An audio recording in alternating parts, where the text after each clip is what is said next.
What's up, guys? Welcome to Sharpen Your Sword, Episode 1. My name is Mohammed Mahmoud, and this is my podcast.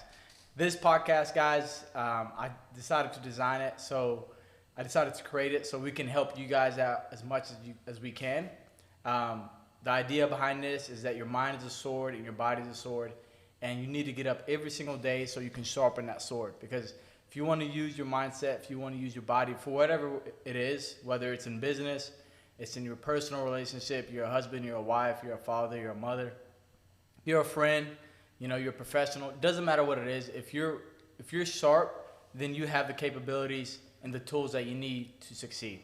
And so today's episode 1, and I'm shooting it with my good friends, Mr. Josh, he's in law enforcement, my good friend Nate Millican, and my really good friend Giovani Jimenez. So welcome to the show, guys. Appreciate it. Hey. So what we're going to do is I'm going to let you guys introduce yourself and tell the audience, what do you guys do and how we met. So hello, everyone. My name's Josh. Like Mo said, I currently in law enforcement, where I've been for 16 years. I met Mo through the Jiu-jitsu gym. So he opened up Border Martial Arts in, 2019? 2019.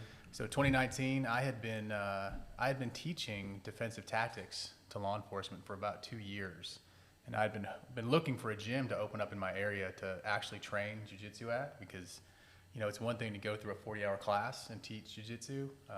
It's a completely different thing to actually train it and then teach it. So once Border Martial Arts opened up, I was able to join up. I remember walking into the gym and seeing a curly-headed Mo. I don't know if you guys remember curly-headed Mo, but curly-headed Mo walked in and sat down at the front and ended up signing up. So that's how we met, and that's how we got started. It's crazy now that you look back at it, and we're sitting in the same room shooting a podcast, and that's been 5 years, almost 5 years, and crazy how we met through jiu-jitsu, and you're one of my best friends. Yeah, it's good timing. Perfect. Nate Millican. Yeah, man. Hey, guys, I'm Nate. I'm an audiovisual specialist. I have been since I was probably 17 years old, and actually got my degree at the University of Memphis. And while I was there was an elective class that was kickboxing. And I thought, oh, yeah, I'm going to sign up for this, go get this easy A, and walk on. And there was this little bitty white-haired man in there named Jonathan Border. And I'll never forget, there was a football player that was in there with us, and he brought in a McDonald's cheeseburger. And while Jonathan was teaching techniques and stuff, this guy was eating on his cheeseburger. And Jonathan's just casually talking about leg kicks and body kicks, and he just goes over to this guy and he goes, so if somebody comes up to you in the street and they kick you like this, and he kicked him in the stomach while he was eating the burger, then he took the burger from him and took a bite out of it and put it in the case and said, don't ever bring a burger to my class again. And I thought, holy crap, he's serious about this. I thought it was just some play class. And that was probably 2007. And so I went from there to, he had a gym at Germantown Baptist Church at the time. That's where I started. And we did classes on a gym floor, barefoot. Yep. It was terrible. Hardwood floor. And, it just was so far away. It was an hour from my house. So I had a hard time getting to the gym, but I was training at home or with my buddies or whatever. And I had a couple of fights, and then I went on a 8-year hiatus where I didn't train. I didn't do anything. And so I got a new job in Collierville, and I go, man, I like this city, I like this area, I want to kind of make my life a little bit better. I want to get back in martial arts. So I get on my phone, type in martial arts, and lo and behold, right down the street said Border Martial Arts, and I went, well, it's time to go see old Jonathan, because it's time to get back into it. And that's how I met. I met you first. I guess you were a kid, and so I met you in the gym. We just didn't know. Yeah, we just didn't know, and you're grown, and I'm just like, okay, well, this is what I'm doing, and it's been about a year in the gym now, and I'm eternally grateful. I'm a totally different and better person than I was when I first walked in there. So that's crazy, guys. Like I said earlier, I met Josh in the gym, and Nate and I probably trained in the same gym at GBC. That's where I first started, but we didn't know. I was a 13-year-old kid. I'm 28 now. And a year ago, it's about a year, so a year and about a month, right? Yeah. A year and a couple of weeks, he walked into my gym again at Border Martial Arts here. And I remember we started chit-chatting, and he told me what he did. He told me that he fought, and I was like, man, this is crazy. I always like hearing and seeing the guys that started with Border and came back, right? Because loyalty is still there. Absolutely. And you didn't forget, and you didn't let it go. Because some guys say, hey, man, forget it. It's been 10 years. I don't need to get back to training. But you didn't do that. And so I'm glad you walked in. You told me about what you do, and I talked to you about a podcast. You know? That was about a year in the making, wasn't it? So here we are a year later, guys. And Nate Millican is the one that set this whole podcast up. So we talked about it on like the first day, I believe. Mm-hmm. About everything he does. He does videography and photography, and he does podcasts. And I told him, hey, I want you to set it up. And eventually, here we are a year later. He's sitting here next to me at my podcast, and he set this whole thing up. So I'm super grateful for you, you know, and the fact that I'm glad you're at my gym. I'm glad that we're training together. We went and fought together. But I'm super grateful that you have this whole thing set up, because for those that know me, I don't know anything about podcasts. I don't know anything. Like, yes, I'm young, but I don't know a lot about technology. I know how to use my iPhone. I don't know anything about editing. I don't know anything about changing voice and adding things. I don't know how to set this stuff up or mess with the cameras, this nice cameras that you got. And so I'll be forever grateful, and I appreciate you a lot that you set this up. So Millican, guys, Millican Creative, if you guys need videos, photography, whatever it is, podcast set up, he's the guy to go to. It's very nice. He made it very organized and very high class, so I appreciate you. Yeah, no problem. Giovani Jimenez. Hey. What's up, guys? I'm Giovani. To what he said, he is an old guy. He's a boomer in a 20-year-old body. If you hear him speak, the way he carries himself, he's an old man. But I met Mo through the gym, too. I started training jiu-jitsu. Well, I got my interest in jiu-jitsu through the UFC. Like a lot of young guys get their interest. You know, you see Conor McGregor talking trash, you know, and everybody wants to be like Conor McGregor, yeah. And so I thought I wanted to be like Conor McGregor. And then that's how I walked into the gym. And then I scheduled an appointment. I walked in there. And then I tried my first jiu-jitsu class. And then I was like over 200 pounds, 18 years old. It was the first year the gym was there in 2019. And Coach Border he was like, 5'8", 5'6", 5'6", 5'7". 5'6", 5'7", and I was a big guy, and I was like, man, I think I can handle this, right? And then I got humbled real quick, and then I realized I need to learn this jiu-jitsu, and because I want to look cool. And I met him, I met Mo, and then we started talking about, we had similar interests about self-improvement, about wanting to be better, and then we just got along really well. And then I worked in construction at the time with my uncle, and then for the longest, he was telling me, he was asking me to come work with him. And then I kept putting it off. I didn't want to for multiple reasons. You know, I was kind of scared to go take that leap. I didn't want to leave construction. I didn't want to get out of my comfort zone. But eventually, I took the offer, and then I started working at the academy. I'm the manager of the academy. So to the guys that train, if you're watching this, you guys know me. If you come to the academy, I'm the first guy you're going to talk to. So, and then I started working at the academy, and it's been over a year. Last month was my 1-year anniversary working at the academy, and then it changed my life, guys. Jiu-jitsu changed my life, and that's how I met Mo, man. He really is an old guy. He's got a lot of wisdom in him. You see him, how much wisdom can a young guy have? You'd be surprised, you know. But that's how I got to meet him, and that's how I got to meet my buddies, Josh, Nate, and all my other friends at the academy. So you'd be surprised how far jiu-jitsu and martial arts can do for you, you know? Yep. So I really appreciate, so you know a little bit about these guys now, and you're going to get to know these guys more because, like I said, these guys are my really good friends. I thought I had friends growing up, right? But the relationships and the friends that you make through training I think it's a different kind of friendship, right? It's hard training. You're building a strong bond, and you get to see each other a lot, you know, and there's no other place I believe that you can be as real than the training gym, whether it's in the ring, the cage, or jiu-jitsu mats specifically, right? Because there's no line, right? When you're training hard, there's no line. We know when we hurt each other training for a fight, or when we're hurting from the training, right? We're exhausted. And I feel like when you have that blood, sweat, and tears together, then that's where the strongest relationships are bonded, you know?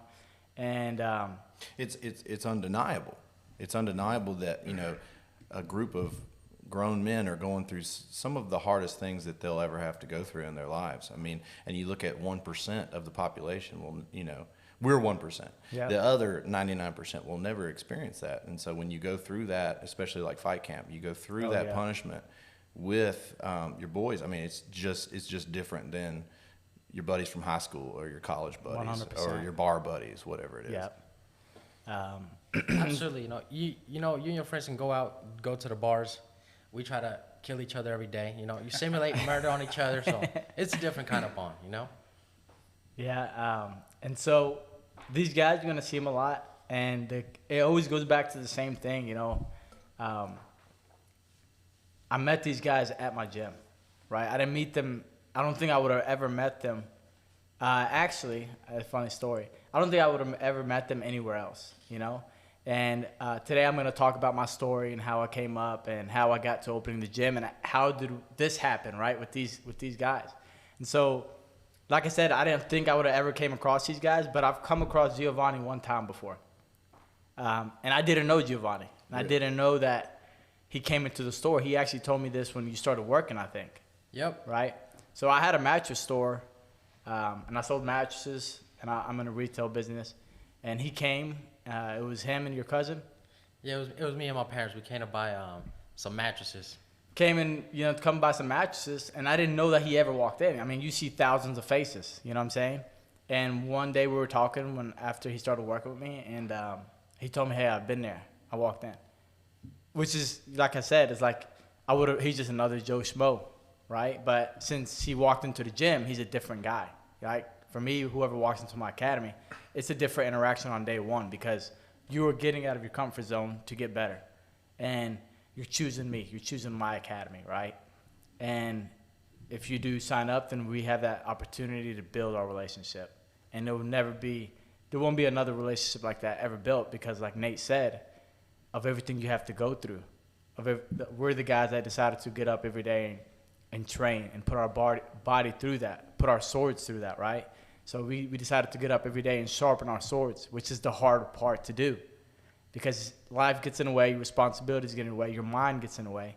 Especially here in 2023 with everything going on. It's easier to lay in bed and not get up, right? It's easier to sit on the couch and eat your Cheetos, is what I tell my kids that I coach. It's easier to do that. But when you have the group of guys like you guys, I don't show up to training, you don't show up to training, we hit each other up, and then when we see each other, we love each other, but we're trying to kill each other. Right. You know what I'm saying? So, and not to blow too much smoke. I mean, there's plenty of smoke to be blown your guys' way, Jonathan and Mo's way for sure. But it's like I guess what you don't always see at the end of the day is that you're sort of the top of this pyramid, right? You and Jonathan both, where it's like the peak of respect and the way you go about yourselves and the way you train. Like, so Josh sitting right here, this is our first like serious interaction other than just passing each other at the gym and just going, what up? But like, we just know, I mean, just looking like, I see you in here all the time. Therefore, I know that, you jive with Mo, you jive with Jonathan, like you're a dedicated person to this gym. Therefore, I'm cool with you. Without even having to speak, because he's all jiu-jitsu and I'm all Muay Thai. Yep. I don't ever merge, and we can get into that later. But not yet. Never say never. But no, I think it's really awesome. And another thing I really love, because there's other gyms, and I won't say any names, but there's egos when you walk in, and you can feel it, but not at Border, never. And you can. I've never been in a place where I can get absolutely pummeled, Jared, and feel like it was like sitting at a bar with my buddies, except for I was getting punched in the face while I was doing it. But you know what I mean. Yeah, I think a lot of that. I've got so my daughters. I've got an 8 and an 11-year-old. They both train jiu-jitsu, and I've got my wife is my age. We're both 38. She trains jiu-jitsu. She's actually 39. We can't, so let's not say that too loud. She's not almost 40. So we all train, and so we can keep it in. She'll like that. So for me, the biggest part, to your point, is the culture that's cultivated at the gym is one that's very safe. So I can bring my 8 and my 11-year-old daughters to the gym, and I don't worry about things happening at that gym because of the culture that Jonathan and Mo create. I feel safe there. I mean, I don't have the same fears that my daughters and my wife do, right? But they do, and they're the most important thing. So I can bring them to BMAA, and they're safe, and that's the culture that's created there. So it's phenomenal. To your point, it's exactly right. Appreciate you guys. Yeah. 100%. You need me to blow your head up even bigger and just keep going, or what?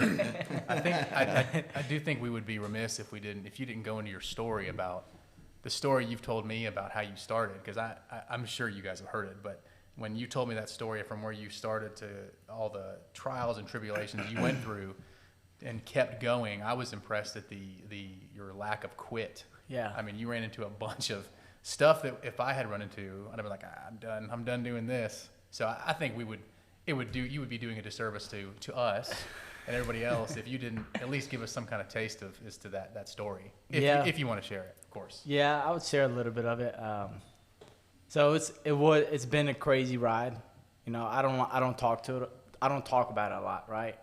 I'm one of those guys that, you know, I went out with my good friend yesterday, and he looked at me and he said, "Hey man, like, you're always doing all this stuff, but you never ask for help." And I've talked about that before. Josh knows, my close friend knows.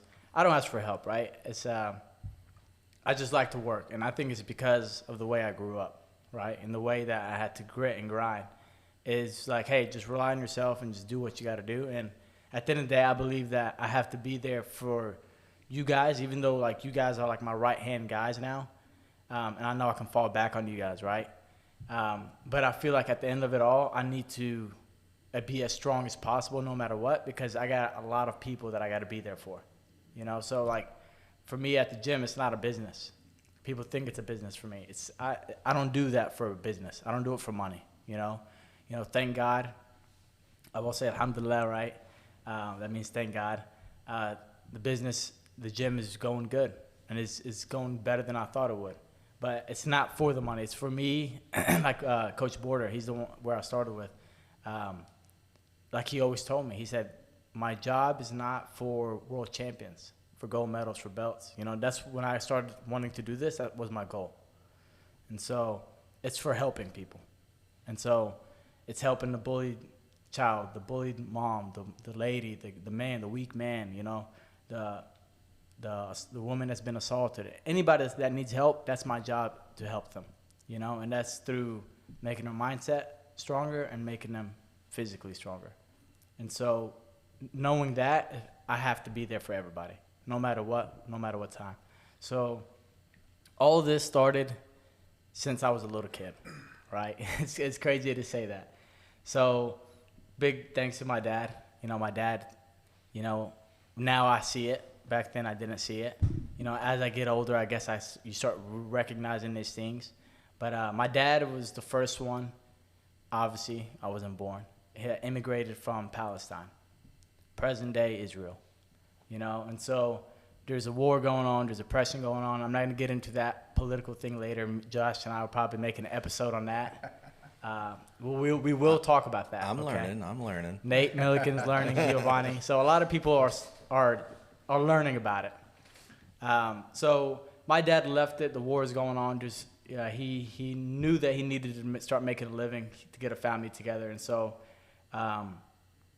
he had to go to Colombia first.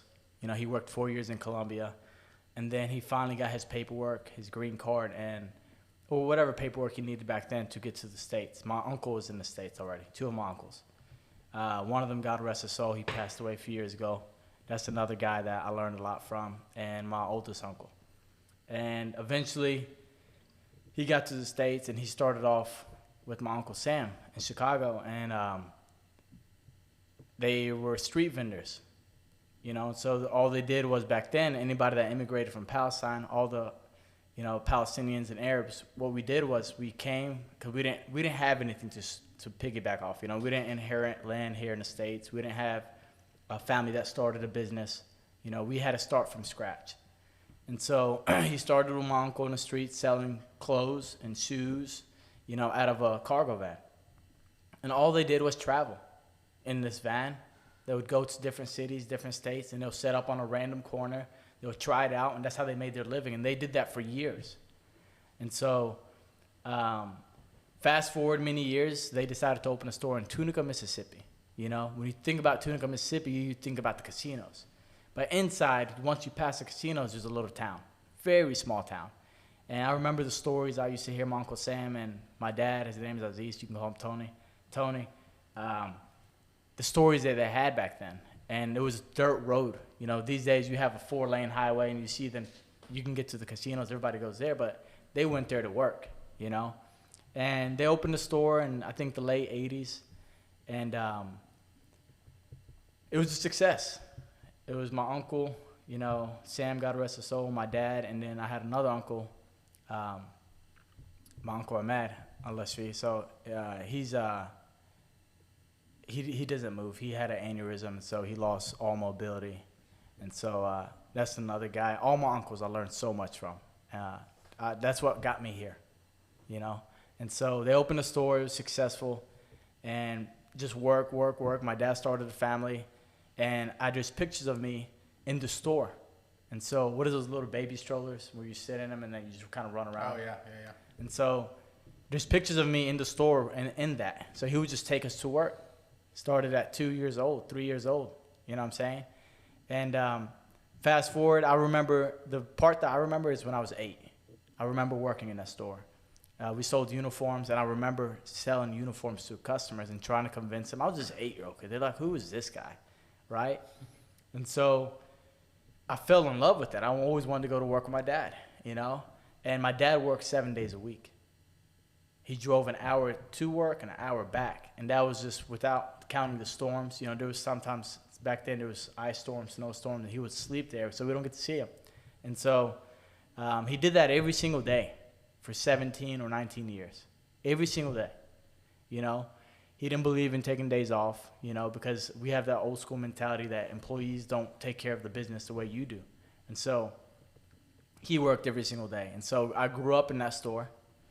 And fast forward to about 2006, he decided to shut that store down. Business started coming down. The recession was coming. And he shut that store down, you know, right before 2008. It was probably 2006, 2007. And we came to Memphis. Opened up a store here on Mendenhall, not Arnold. Didn't work. You know what I'm saying? And so he went back to the street again, selling on the street. And I remember then starting to help him again. You know, that's when I first started going working on the street with him. It was always in the store. And he didn't want to take us because it's dangerous. But we have a big family.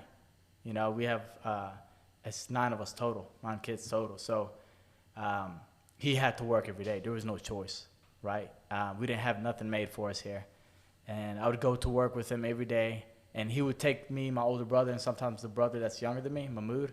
He runs our furniture store, Mid-South Furniture right now, to work with him because it's a lot of kids at home. So he wanted to take some and help them out. That was his way of helping, right? It's free labor. Exactly. Right. And so he wanted to spend time with the kids, but we were working, right? And so it turned into when I saw that, I liked working. You know, I saw him working, so I was like, man, I want to do this. And then when I sold things, it got me excited, right? And it became into a competition. It got into who's going to sell the most out of me and my brothers. And I always wanted to beat them. And I love my brothers, but I was always competitive with them. Until today, we're super competitive.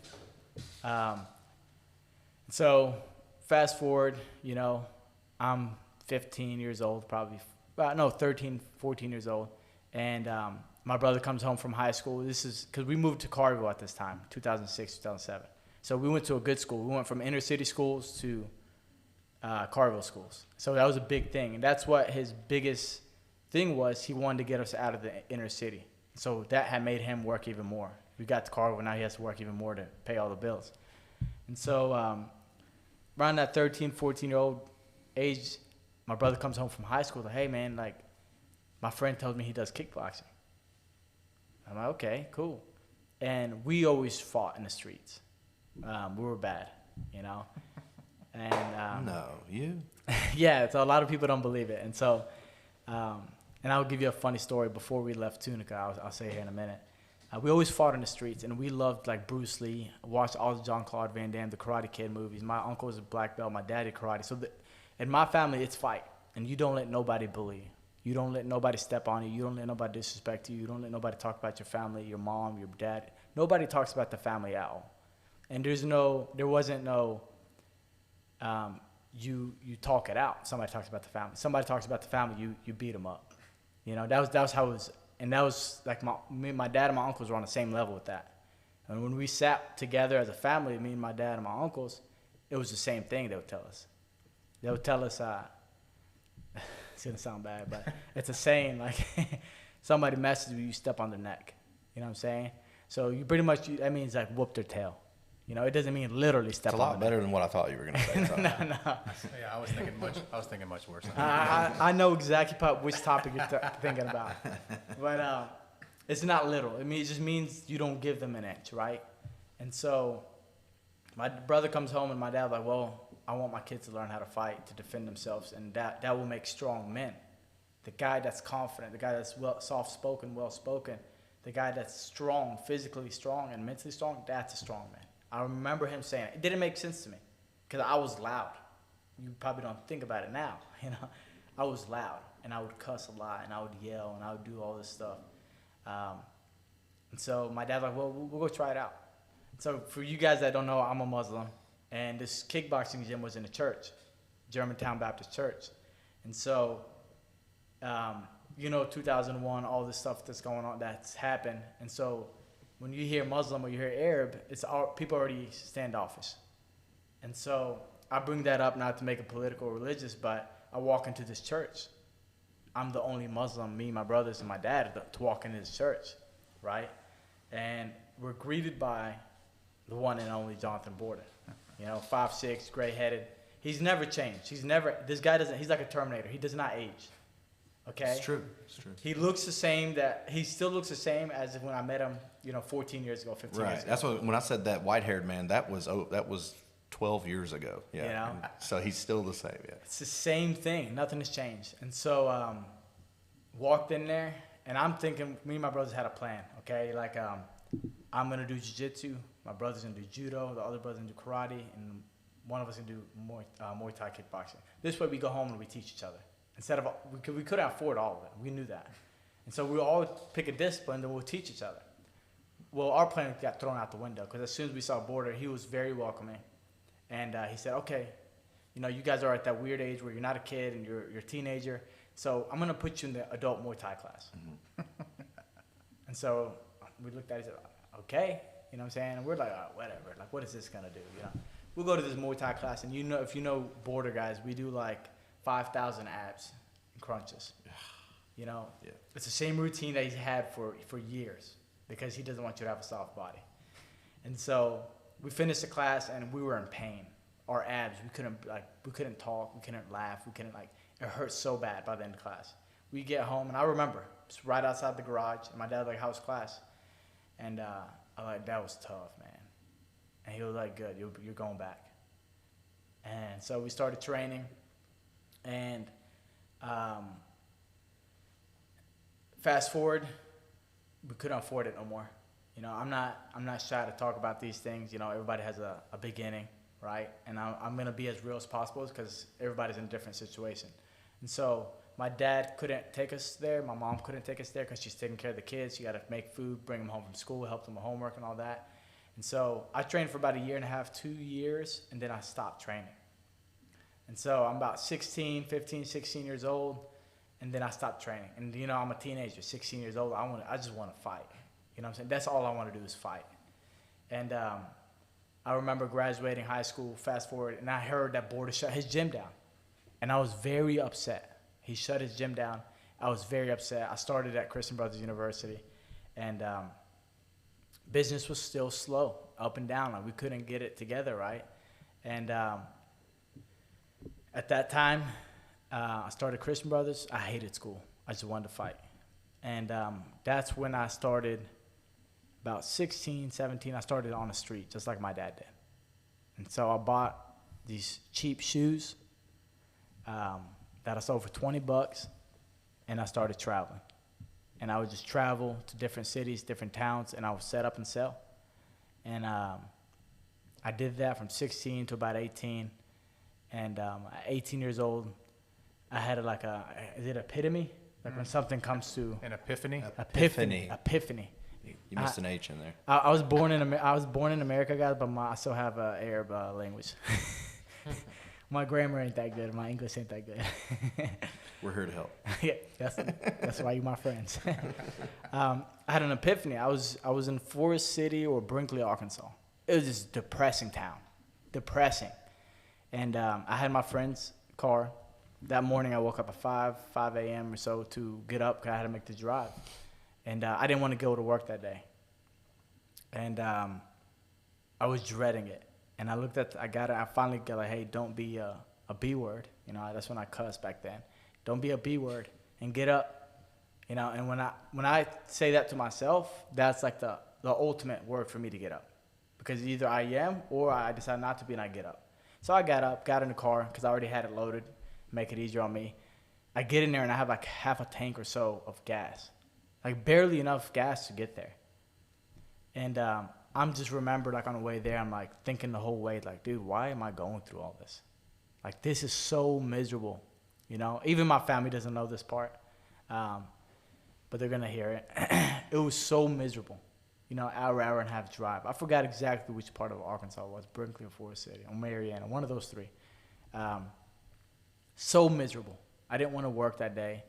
It was a gloomy day, overcast. I get there, I set up. Gas tank is empty. I have no money to buy food. I have no money to get gas. I have nothing. And it was just me by myself. Unloaded on this corner. There's an old mechanic shop that's shut down. Gas station across the street. Gloomy day. Everybody coming by me is like yelling racial slurs at me. You know, that's the countryside. You guys know. Why'd you look at me that way? because you from the countryside. That's right. He was in the boonies. I was in the boonies. And getting all these racial slurs and these like derogatory words yelled at me about like, hey man, like you're a broke dude and you have nothing going for you. Like, bro, get those fake shoes out of here. They weren't fake. They were just cheap shoes. They weren't name brand like knockoffs. Right. They were just cheap like what you get at Walmart, you know? And I would look at this person that's yelling at me and I'm like, bro, you're driving in that raggedy car. You have no respect for yourself, for anybody. Like, you're a piece of trash. So at that point, I started hating people. Back then, when I worked on the street, I didn't like nobody. I didn't like people. I didn't like interaction. I didn't like that because of that. Because I thought that was the world, right? I'm struggling, and you're spitting on me, and you're kicking me down while I'm down. And so I was sitting. It's a red Ford Explorer. And I was sitting, and I started getting nauseous. It was like mid-afternoon. I didn't have no food. And so I scrapped up. I started looking, and it was my friend Somali's car. He's my ride or die like for a long time. And he let me use his car. So he always has change everywhere. Like, I mean, it's like $10, $15 worth of change. And so I'm looking everywhere, and I found like $2, $3 worth of change, quarters, pennies, nickels. And I'm like, man, I can take the risk and run across the street, and somebody may steal something from me. Or I can just sit here and take the risk that I pass out and they still steal something from me. Because I'm getting nauseous. I haven't had anything. And so I ran over there. And I bought a Nutty Bar. You guys know Nutty Bars come in clutch no matter what. It's 2 pieces. To this day. Man, till today, like you said. And I think I got the Hostess cakes. You know, the 2 chocolate. They came 2 in a pack. The cupcakes. The cupcakes. Oh, yeah. What are they? They're ding dongs? Is that what they are? No, they're not ding dongs. They got the swirl on the top. The swirl, the white swirl. I'm not up on my Hostess. Coming in 2-pack. Yeah. And I ran over there, and I remember throwing the change on there, let him count it, and I'm peeking out the door watching my setup.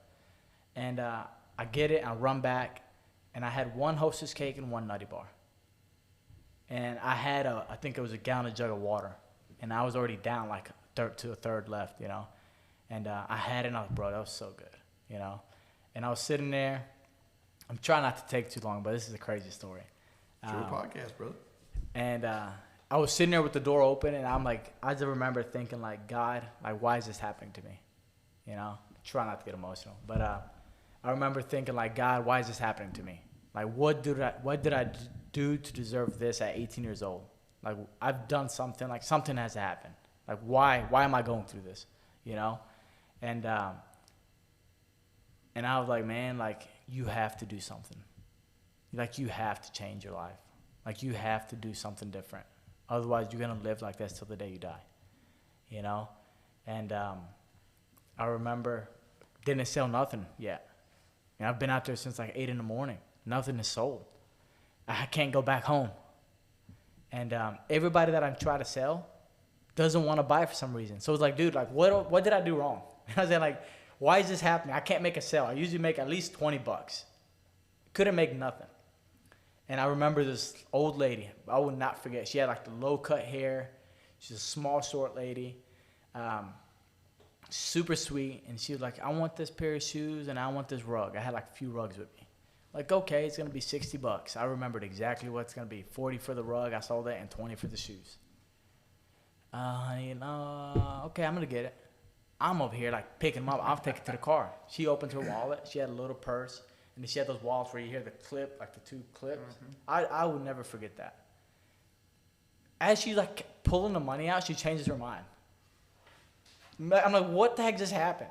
You know what I'm saying? And she was like, I don't want it no more. Just like that. No excuse. I just don't want it. I'm like, man, give me $50. No, give me $40.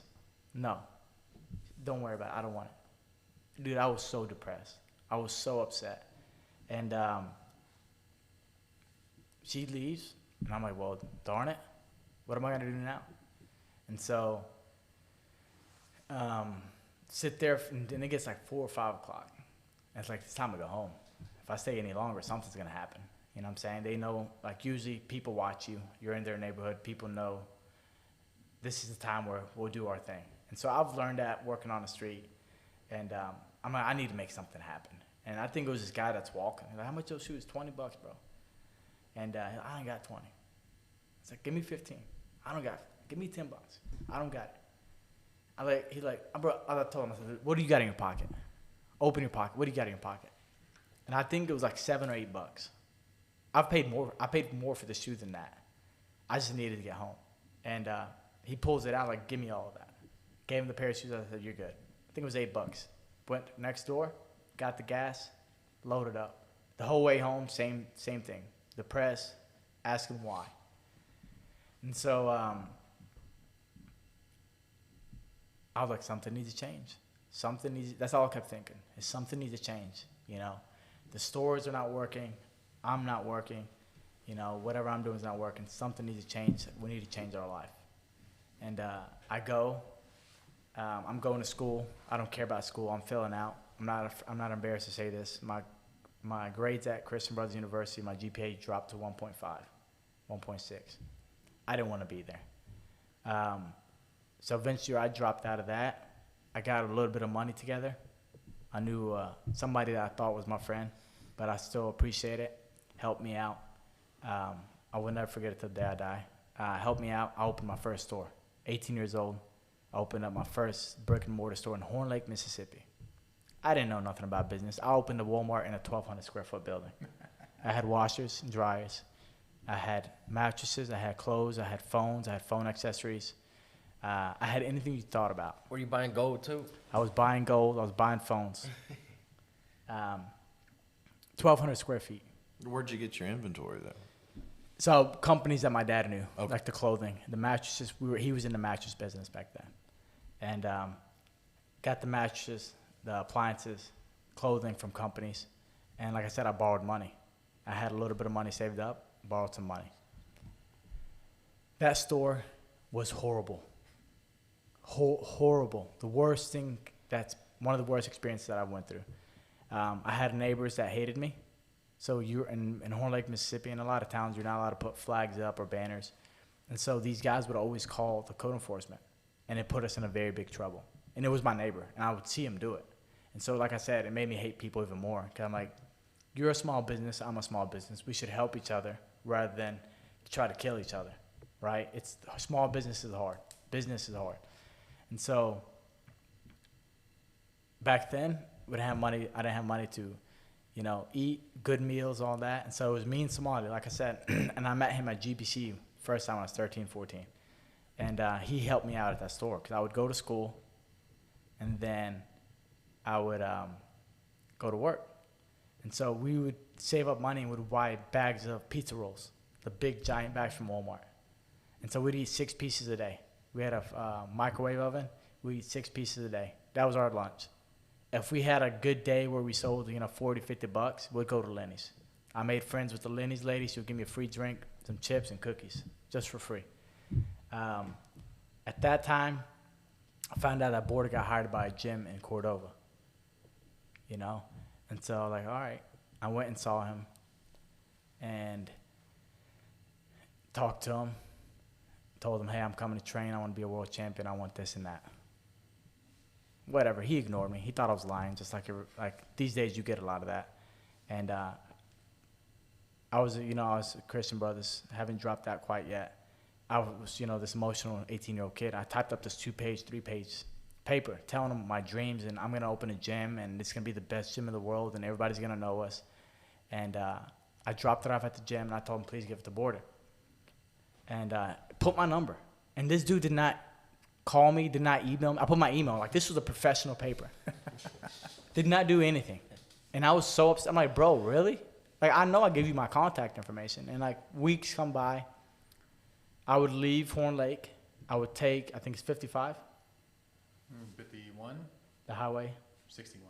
No. 51. I think it's 55, isn't it? 255 to 240. Yeah, that's how. I don't know the highway. Major highway. You got here, though. And I went down Shelby Drive. I would go down Shelby Drive. We had one car. I would go down Shelby Drive and make my way to Winchester to pick up my dad and my older brother from the mattress store to go home. I'm on the way home. And there's a sit go on Shelby Drive and, what's that street? By the airport. Beautiful area. It's one of the worst areas in Memphis, okay? I look over to my left as I'm passing by. I'm like, bro, that's Border. And Somali's with me. My friend Somali's with me. And so I made a U-turn, come back, and I'm in a white minivan, black wheels, okay? Ghetto. And pull up slowly, and they did something, some traffic bust or something. It's like 6 squad cars. And they're all hanging out outside the squad cars, probably 8 or 10 guys. And I slowly pull up, they're sketched out.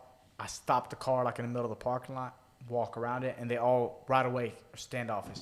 Chest come up, hands to the guns, and me and Border locked eyes. And guys, back then, I had a big beard and I had long hair like this. So use your imagination. And he's like, no, guys, I know him. And so he's like, I got your paper. I'm sorry I didn't get to reply to you. And I was like, that's all right. Gave him a hug. He kissed me. And I told him, I'm coming. May 12th, 2014, I'm going to walk through the gym doors. That date, anything in particular, or that was just when you? It was the last day of the semester at CBU. Gotcha. And that's the date that I knew I can go in there. And so leading up, I was at Horn Lake, and I'm about to drop out of school. The dean talks to me. We had a relationship, not because I'm super smart, because I was doing bad in class. And the professors always snitched me out. He knew you well. Yeah, it was actually a she. She was nice, but she was strong. And she told me, she gave me a warning early on in the semester. I went from biomedical sciences, 'cause I thought I was going to be a doctor, to engineering. Okay? And she told me, once I made that switch, okay, you need to do better now. Okay, did a little bit better. Started coming back down. She had to talk again. What's going on? Look, man, I'm trying to be a business owner, and I'm trying to fight. But I want to be a fighter. She's like, you need to pick this or school. And I never turned back. I left school. I quit. I was done. And May 12th, 2014, I walk into the gym. Border runs up to the front, and he said, you're a man of your word. I respect that. Gave me a big hug. Training started. What do you want? He said, I know you want to fight. You want to be a champion. We're going to get you ready for a fight. What about a kickbox? I'm down. Just tell me what to do. Started training. I started telling him, we're going to open a gym. Right away, I started telling him, we're going to open a gym. We're going to have the best gym in the world. You're going to have a lot of students. You're going to have world champions. And he would always tell me, it's not about that. It's about helping people. And Because at this point, it's Cordova at the UFC, Cordova. the UFC gym. Yeah. Yeah. And so he was hired by somebody, and he told me, he said, you don't know the gym business. I will never, ever go back to it. I would never open a gym again. Whatever. I closed down Horn Lake. I quit school. Money wasn't, the store wasn't making any money. I was negative every day. Quit school. I went back to the street again, selling stuff on the street. I started selling mattresses, shoes, rugs, comfort. I started selling everything on the street. And I did that for a few years. In 2017, March 3rd, 2017, I opened a mattress store. So I followed my dad's tracks. He had one on Summer. I had one on Winchester. And I went in on that, and now 2017, now me and Somali are running the mattress store. My brother wouldn't leave my dad. You don't leave the family in our culture. Like, you work with the family. So I left early on. It wasn't a cool thing to do. I'm training, getting ready for a fight, and I'm running this store. Well, I was always, because of fighting, because of training, my mindset was sharp because of Border. You know, he always kept me sharp physically. He didn't let me slack, and mentally, he didn't let me slack. There was always one more. When I hit, you can always hit harder. You can always hit faster. You can always do more rounds. You can always spar more. You can always roll more. There was no take a break. Until today, he doesn't let me. You know, and I love him for that. And there was no breaks in sparring. He would put the toughest guys on me, and he wouldn't feel bad. He would let them beat me up. I remember going home after sparring, getting ready for kickboxing, sparring for an hour straight. I would go home and sleep from the headaches because I would be in there for an hour with no breaks, and he would be switching guys on me. And every time he would tell me to get up and go again, get up and go again. And so I didn't know what was happening. What was happening was I was getting super, super mentally strong, and then working on the street, you know, having a little fear and being nervous of maybe getting robbed, maybe getting killed, and this and that, built me up, you know, and watching my dad work every day. And I didn't believe in no days off. You know, I don't take a day off. My dad didn't take a day off. I'm not making anything. I'm not going to take a day off. And so, opened a store. I started buying gold also. So I'm going in these apartments in Memphis, and I'm trying to buy gold, knocking on doors, door to door. And I remember this guy, and I had a Nicaraguan guy with me, and he was knocking on doors for the Latinos. I was knocking on doors for everybody else. And I would look behind me, and there was a dude, had a jacket. When he jumped, I saw his gun. And I was like, maybe that's my sign to stop. You know, I don't even know if I told my parents that, but I was like, that's my sign to stop, you know? And so, opened the mattress store. My dad comes and visits, you know, and we had this big building next door. It was a former Burlington, vacant. And I would go over there every single day, and I would look through the windows, and I would imagine that as my store. Every single day I would do it. And one day I was standing in the parking lot against a big wall. You'll see it until today, Big 10 wall. There's an arrow on there right now. And I looked at my dad and said, I'm going to have that store. And he said, look, you need to learn how to walk before you run. Build this up, then you move on. And so I was, okay, I understand, but I'm just letting you know what I'm going to do. And so fast forward, I'm training crazy. I'm putting this in Border's head. Some problems happen at that UFC gym. You know, I'm not going to talk about them, maybe in the future. But I decided to leave. When I left, a lot of guys left with me, you know. And I told Border, this is like time for us to open a gym. And he wasn't for it. He said, no, I'm not doing it. And so I left, started teaching. Eventually, he got sick of it. He decided to leave and said, let's open a gym. And so at that time, like I said, I had the mattress store. And Somali's there, and I was convincing my brothers, like, hey, come work with me. I need your help. You know, we can make a difference. Like, we can change our lives. Just come help me. Just please believe in me. I know you don't want to leave my dad, but please believe in me. Anyway, I convinced my older brother to leave my dad and come work with me. And so he did that, and I told everybody, let's get together. That's it. Let's go in. And we opened a big store, 100,000 square foot furniture store. We made the leap. And so that was the same time all this is going on. Like, I'm super stressed and trying to open a gym. I have nowhere to train. I remember breaking down. I was crying. And I was because it was the first time I stood in front of a full class by myself. Cause I started teaching at a church because I left the gym, and I remember, and I was like, guys, like, we're gonna start from here. Board is not here with us today, but I'm gonna be here for you guys. I was a purple belt, and I remember just crying my eyes out. I couldn't even talk, and I remember making a promise because those people, they said stuff to me that I didn't like, and I remember making a promise to myself that I promise that I will never stop until I'm super successful, you know, and I'm gonna make them see it. This way I can tear them up, you know. So I have no problems with nobody right now, but if they're listening, they know what's up now. You said right now. That's good. Right No problems right now. That's good. And we've moved on up to podcast now, brother. So Yeah. watch out. So I made the promise to myself, finally got Border, and when he told me let's do it, I freaked out. I decided to go back to school, so I was at Memphis University studying biomedical engineering, and I was like, all right, shoot, let's do it. And I remember I was at a movies. He's like, give me until 10:30 or 11, I'll give you a definite answer. And then the exact text he sent me was, I'm in boss, like at like 10:59. Like, bro, you really made me wait that long? And I'm not even watching a movie. The phone is in my hand. And so he told me, let's do it. You're watching the three little dots. He's Exactly. typing. Exactly. And I'm freaking out, like, oh snap. Because it was all talk. Right. The truth of the matter was, I was just talking. I didn't expect it to become real that quick. So at this point, there's no building. There's no Nothing. It's just, so what was he gonna? You're gonna do it in a parking lot? What was so the day whole time, one? So the whole time I was looking for buildings, but every single building I talked to did not work.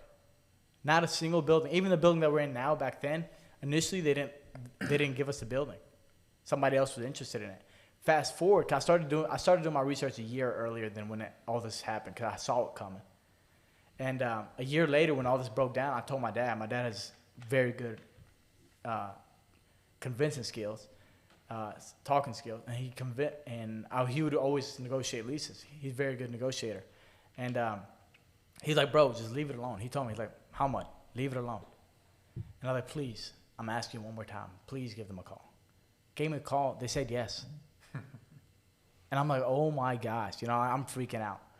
And so back then also, since I left training with him, not because I wanted to, but it was the best thing, I was training with a guy named Brandon McCaffrey in Decatur, Alabama. This guy changed my life a lot as well. And he hooked me up with some guys that would teach me about business, gym business. I didn't know nothing about this. And so I remember opening up the business, January 2nd, 2019, the first door was open. The door was officially open. And I was in school, and I remember passing out in school. I had a panic attack. I saw it happening. I felt it happening in class. I get up, and I walk. I'm trying to get to the bathroom, trying to get some water on my face and stuff. And right before I get to the bathroom, I kind of start stumbling, and I caught myself on the wall. And I just took a seat, and I just laid my head down for like 5, 10, 15 minutes. And it was so stressful. And I had some people around me that helped me. I appreciate your help back then, but I care less for them today. I would have helped them up even if they're down today because of the things they did. Because like I said, you guys are my real friends. I thought people were my friends at a younger age, but you realize that they're vultures and they're not friends, or hyenas. And so all that to today, guys. that's the story. I kind of paraphrased it up. There was a lot of other mistakes, other business I made a mistake in, like a store on Park and Get Well and stuff like that I skipped over. But I would put it out officially one day, but I don't want to take too much time up. But that's Border Martial Arts. Now we're coming up on 5 years in January. It's an incredible story. I've heard bits and pieces, but that was the first time I've really heard it all the way through. And it's amazing because like Josh said earlier, I'd have given up on that. You know, maybe 3 no's, and I'd be like, all right, this ain't the thing for me. So that's awesome. And you know, and now we have this awesome place. And the guys that are listening, if you haven't seen the gym, we're spoiled. It's a beautiful gym. It's an awesome facility. And it's because of your hard work and dedication that we get to, reap the benefits of it. So I really appreciate you, because on my side of things, you talk about mental toughness and things like that. And I feel like for me, I had to learn it twice, because I played football in school, and you got to be mentally tough to play that sport. But at the same time, we were teenagers, and we were young adults, and we took everything for granted. We're just in shape, bro, because we're just young. We have no choice, right? We didn't have to really work too hard. I mean, we did our sprints and we lifted weights and we did the stuff, but we took it for granted totally. And when it was all over and there were no coaches yelling and nobody made me run, I didn't, and you still got that in the back of your head, like, I'm invincible, I'll eat a cheeseburger, I'll burn it off, whatever. And, fast forward to now, or a year ago from now, I was a fat slob. I mean, I'm still pretty chunky, but you're solid though. Yeah, There's a difference. Well, when I came back into, I kept telling Jonathan, similar to, you kept pecking at him. I mean, I was pecking at him, but I wasn't serious. I mean, I was like, hey, I'm gonna come to your gym. And he got to where he was like, yeah, cool. Whatever. You say that all the time. He doesn't even explain it. He's just, yeah, but that's what the is. And then, so I, finally did. I go, okay. And it wasn't long before Coach Mo over here got me in the cage with JC. And,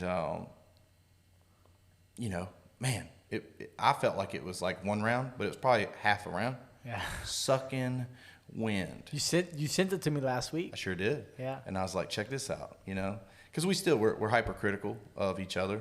And, I can't remember what you said something about, you need to get back on the running. Yeah. And you're right. But I sent you that video of me going, and you were like, dude, you have come a long way. Day and night difference. So it's like I had to relearn mental toughness all over, but as an adult, where I really didn't take it for granted this time. Yeah. Because now we go for an hour. I mean, there's a video I put on my story today of me and Will, and that was after 50 minutes of just nonstop. And and it's kind of funny. I was telling my girlfriend that people that come in now that say, I want to fight. You get it all the time. They get 2 or 3 rounds in. They're trying to bend over. They're trying to make an excuse. They're trying to 100%. Well, but you were that way on me. Yeah. Every time I try to make an excuse, you're like, because in the video that you're going, come on, Nate, get him. Yeah. Come on, you're goating me. Yeah. And now I do that. Yeah. These people that are like, I want to fight. It's one thing if you want to come in and work out. Yeah. But you want to come in, I want to fight. Remember that one guy was like, when do I get to scrap? Yeah, I And I'm remember like, him. I can't wait. He's not here anymore. Because guys think they want to fight. Well, that's what and it's not a bullying thing. We didn't bully him.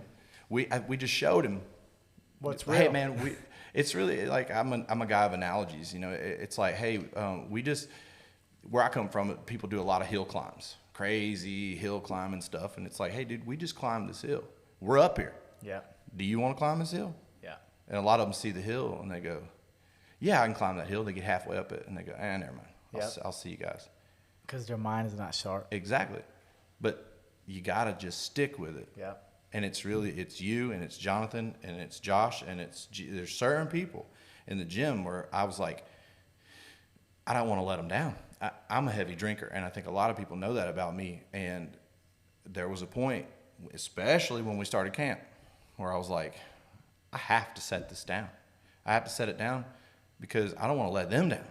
And if I drink and I come in there hungover or I come in there out of shape, bad diet, all that stuff, I'm just letting them down. And I don't want to do that because I love those guys and I respect those guys. They're looking to me to do the right thing. So I better do the right thing. And it's just, I text Jonathan on the regular. I sent him that video of me and Will sparring. I sent him the video and I said, you guys have saved me time and time again. You just don't know it. So it's important. And I appreciate you doing the legwork for me. I just want to add that Will has come back to jiu-jitsu, in case you didn't know. He's in jiu-jitsu. I heard, man. You better watch out because now you hit him with the overhand right. He's going to double leg you. Yeah. Oh, man. Hey, so me and Drew were sparring a couple weeks ago. And, I said, are you back? Or are you, he's like, no, I want to fight. And I'm like, okay, cool. Man, I would love, because I said this to you, I think my first day. you said, what do you want out of this? And Gio was there asking too. And I said, I would love to be a tool of the gym. That's all. I mean, I don't want to, I'm 35 years old. I won't be a champion. I'm not going to try to be a professional fighter, anything. It's just, you called up somebody, probably Donovan, and was like, hey, come spar, like you used him as a tool. And I'm like, that's what I want. I want you to text me and say, hey, we got a guy, he's really good. Can you come in and spar with him? Well, me and Drew start, and I said, okay, cool, I'd love to work with you. We start sparring, we go round and round, and Drew's so good. And he threw something, missed, I dodged it or whatever, but then he took my back and was like he pretended to throw me. And I was like, well, that was it. Yeah. That would have been it. Because once we get to the ground, I have no clue. So I was a Muay Thai guy, piggybacking off that. And Jiu-jitsu changed.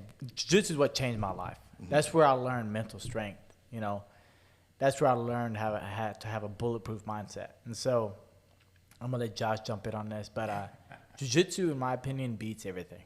Now, it's good. I'm of the belief that you need to train your striking. You have to. Because there's going to come a time, and I'll put this in the Gio early on. All fights start standing, right? All fights start standing. But there's going to come a time, and I always put this in Gio's head, and some people may think it's a toxic mindset, is what they call it these days. But somebody's going to come get you. Something, one way or another. And it's maybe me working on the streets thinking that all the time. But somebody's going to come and try you one day. Somebody's going to come and try to hurt your girlfriend or your wife or your kids one day. It's going to happen. I hope it never happens, right? So if we train, as long as we train, at least we know that we have an idea, that we have the tools to use, right? And so I believe that you need to train your striking, because just 3 or 4 guys, you can't just grapple with them. Your grappling is going to come in place because you're going to clinch at least one of them and use them as a shield or something. But you're going to be throwing straight hands and jabs and kicking and kneeing and elbows and moving around. And not to take even beyond this is you need to train your striking, your jiu-jitsu, firearms, I don't care what your beliefs is on firearms. Everybody has their opinion. I respect everybody's opinion, but you need to train your firearm. You need to train everything. That's a sharp sword. Back then they carried swords. These days your swords are your hands, your legs, your guns, your mind, you know what I'm saying? And like you said, it got real when he took your back. Because at that time, if he decided to, he could have took you out. In a one-on-one situation, the jiu-jitsu guy most of the time will win. If he has now there's a lot of jiu-jitsu guys that have big egos. If this guy doesn't have an ego and he knows how to use his head and breathe under chaos or through the chaos and weather the storm, usually this guy could take the other guy out. And so, Josh, I can't think of the analogy, but you know which one I'm thinking about, right? The predator and prey. Oh yeah. Well, if you look in Mother Nature, right? So, if you look at predators, how do predators attack and eat prey? They come up from behind? They sneak up. Well, they close the distance, they take them to the ground, and they rip their throat out. What do prey do? How do prey protect themselves? Yell out. Or what do kangaroos and horses and deer? How do they protect themselves? They run. They run and they strike. Yeah. So Mother Nature has taught us that if you close the distance, take someone to the ground. Watch lions. Watch the Disney Channel. Watch Discovery Channel. What do lions do? You're right. They do sneak up. They work their angles. They close the distance quick and they take them down. Yeah. And they rip the throat out. Yeah. I mean, not to be too dark, but that's what they do, that's right? That's the truth. So that's crazy. But they grapple them down. They grapple them to the ground. Now, striking is awesome. I'm a huge believer in striking. I'm terrible at it. I've never done it. I've never done Muay Thai. We're going to change that. I've talked to Mo about it a time or two. I'm going to do it one day, but That's a scary Josh. Cross promotion going on right here.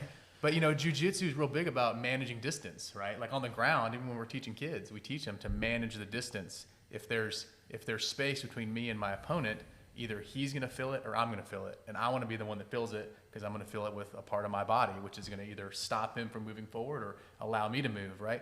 Well, striking does that standing up, because if I can't stop you from hitting me, you are controlling the distance of the fight, and I need to be able to control it so that I can use my jiu-jitsu. So, yeah, I love jiu-jitsu. It's changed my life as well, but I'm a huge believer in striking as well. And 100%. I need to do it.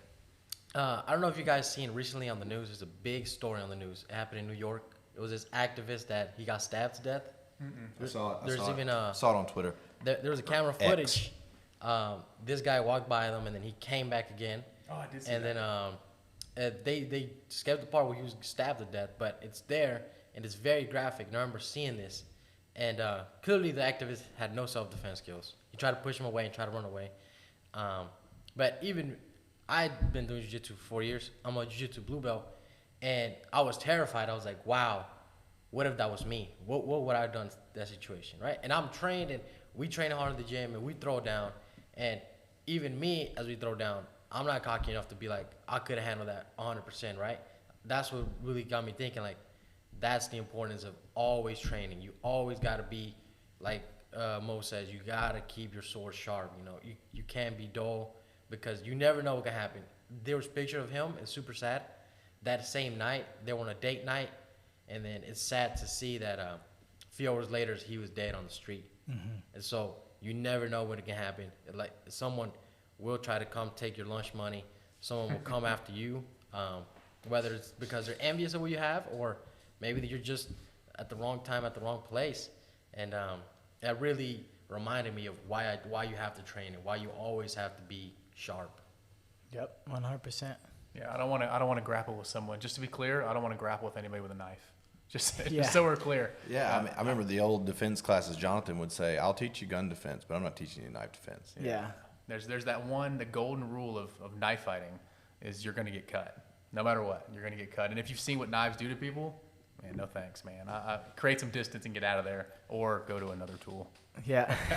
And that, you know what's crazy about that is, like you said, go to another tool. That's why I said that, because everybody these days, and this is an open podcast. You say what you want to say. These days, everybody got guns. The good, the bad, the evil. Everybody has a gun, okay? And so if you're going to be the guy that says, well, guns are not good, you know, they're creating problems. Okay, what are you going to do when the bad guy that has the gun come at you? Or the bad guy with the knife? Because I was the believer, before I had a talk with Josh, I was one of those believers that if a guy has a knife and he comes at me, I'm going to be able to beat this guy. I may not necessarily strike with him. I may hit him with the bat. I've always kept a stick around me. Doesn't matter where I work. There's always a stick by me. There's a baseball bat. There's a 2x4. There's always something around me. And when I worked on the street, I kept one in the van. That wasn't my only weapon. But you never know which weapon you need, right? And so if you have the mentality of keep your sword sharp, then you know that. Because you don't know which one you're going to have to use. I can't use my fist all the time. I can't use my jiu-jitsu all the time. I can't use my gun all the time. I can probably use a 2x4. Until he told me that when somebody comes at you with a knife, you're going to get cut. And you gave me this stat on it. I forgot what it, like how fast you can close the distance. Oh, yeah. And that changed my mindset. Come 1,000%. You know, because he put it in a way that I was able to digest it.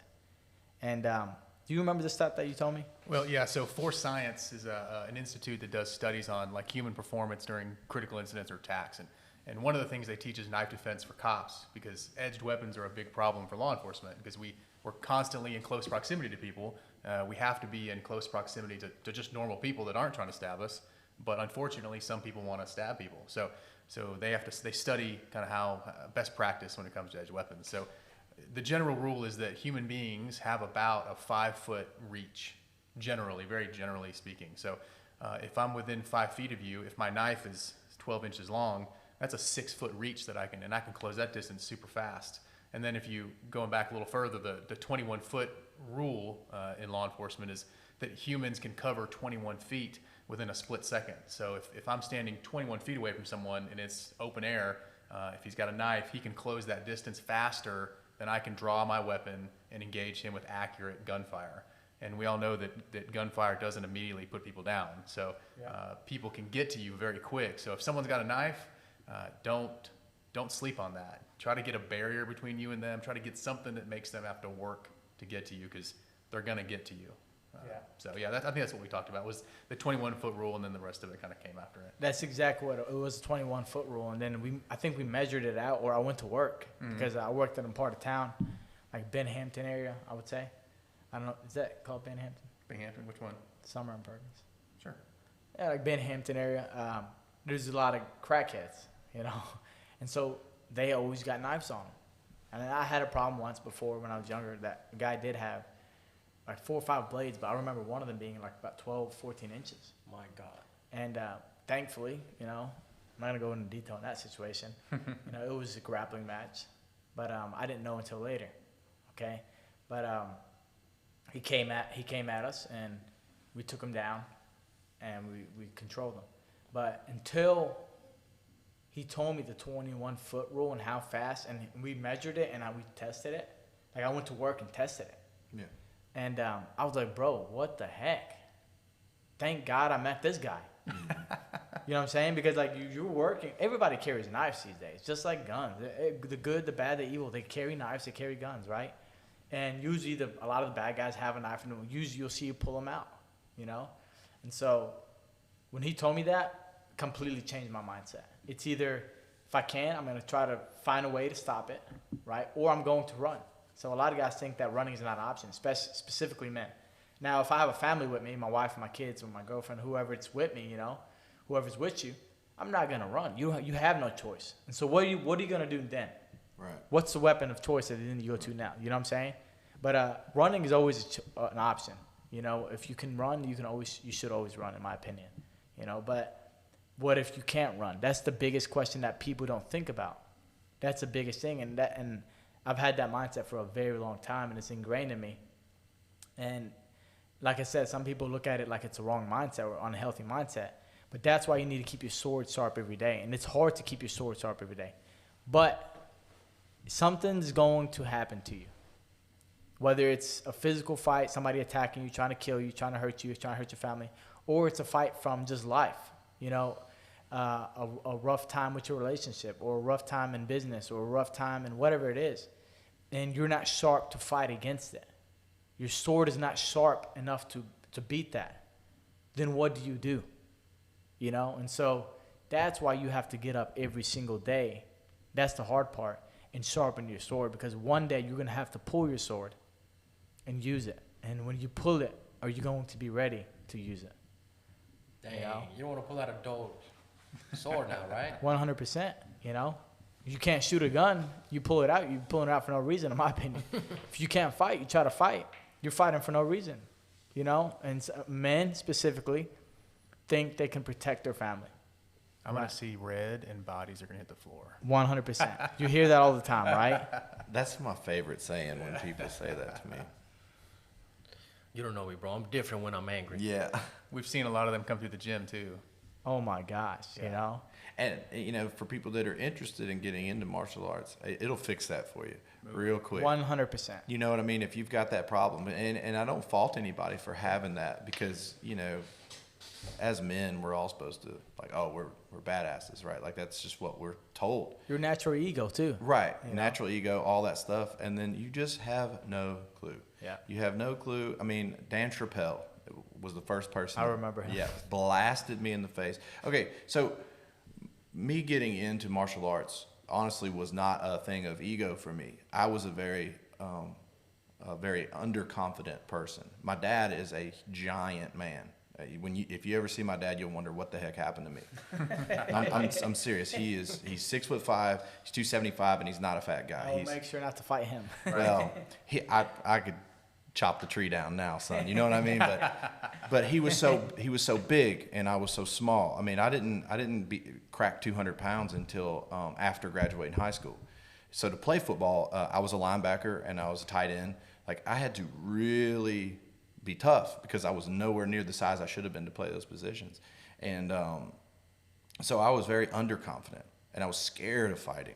I was scared of, my friends, I had some rowdy friends, and we go to bars and stuff, and there was always a fight. My friends would always cause trouble, and there was always a fight.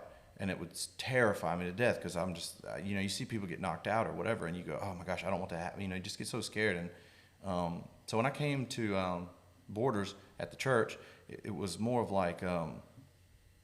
because football was over, I needed something physical, and I was just like, yeah, I love Muhammad Ali was my all-time. Yeah, the GOAT. He was my everything. Like, I looked up to him. I have documentaries. I read the books. Everything. So I was like, I'd love to. And there's no boxing gyms around, so it was just like Muay Thai. That's the thing.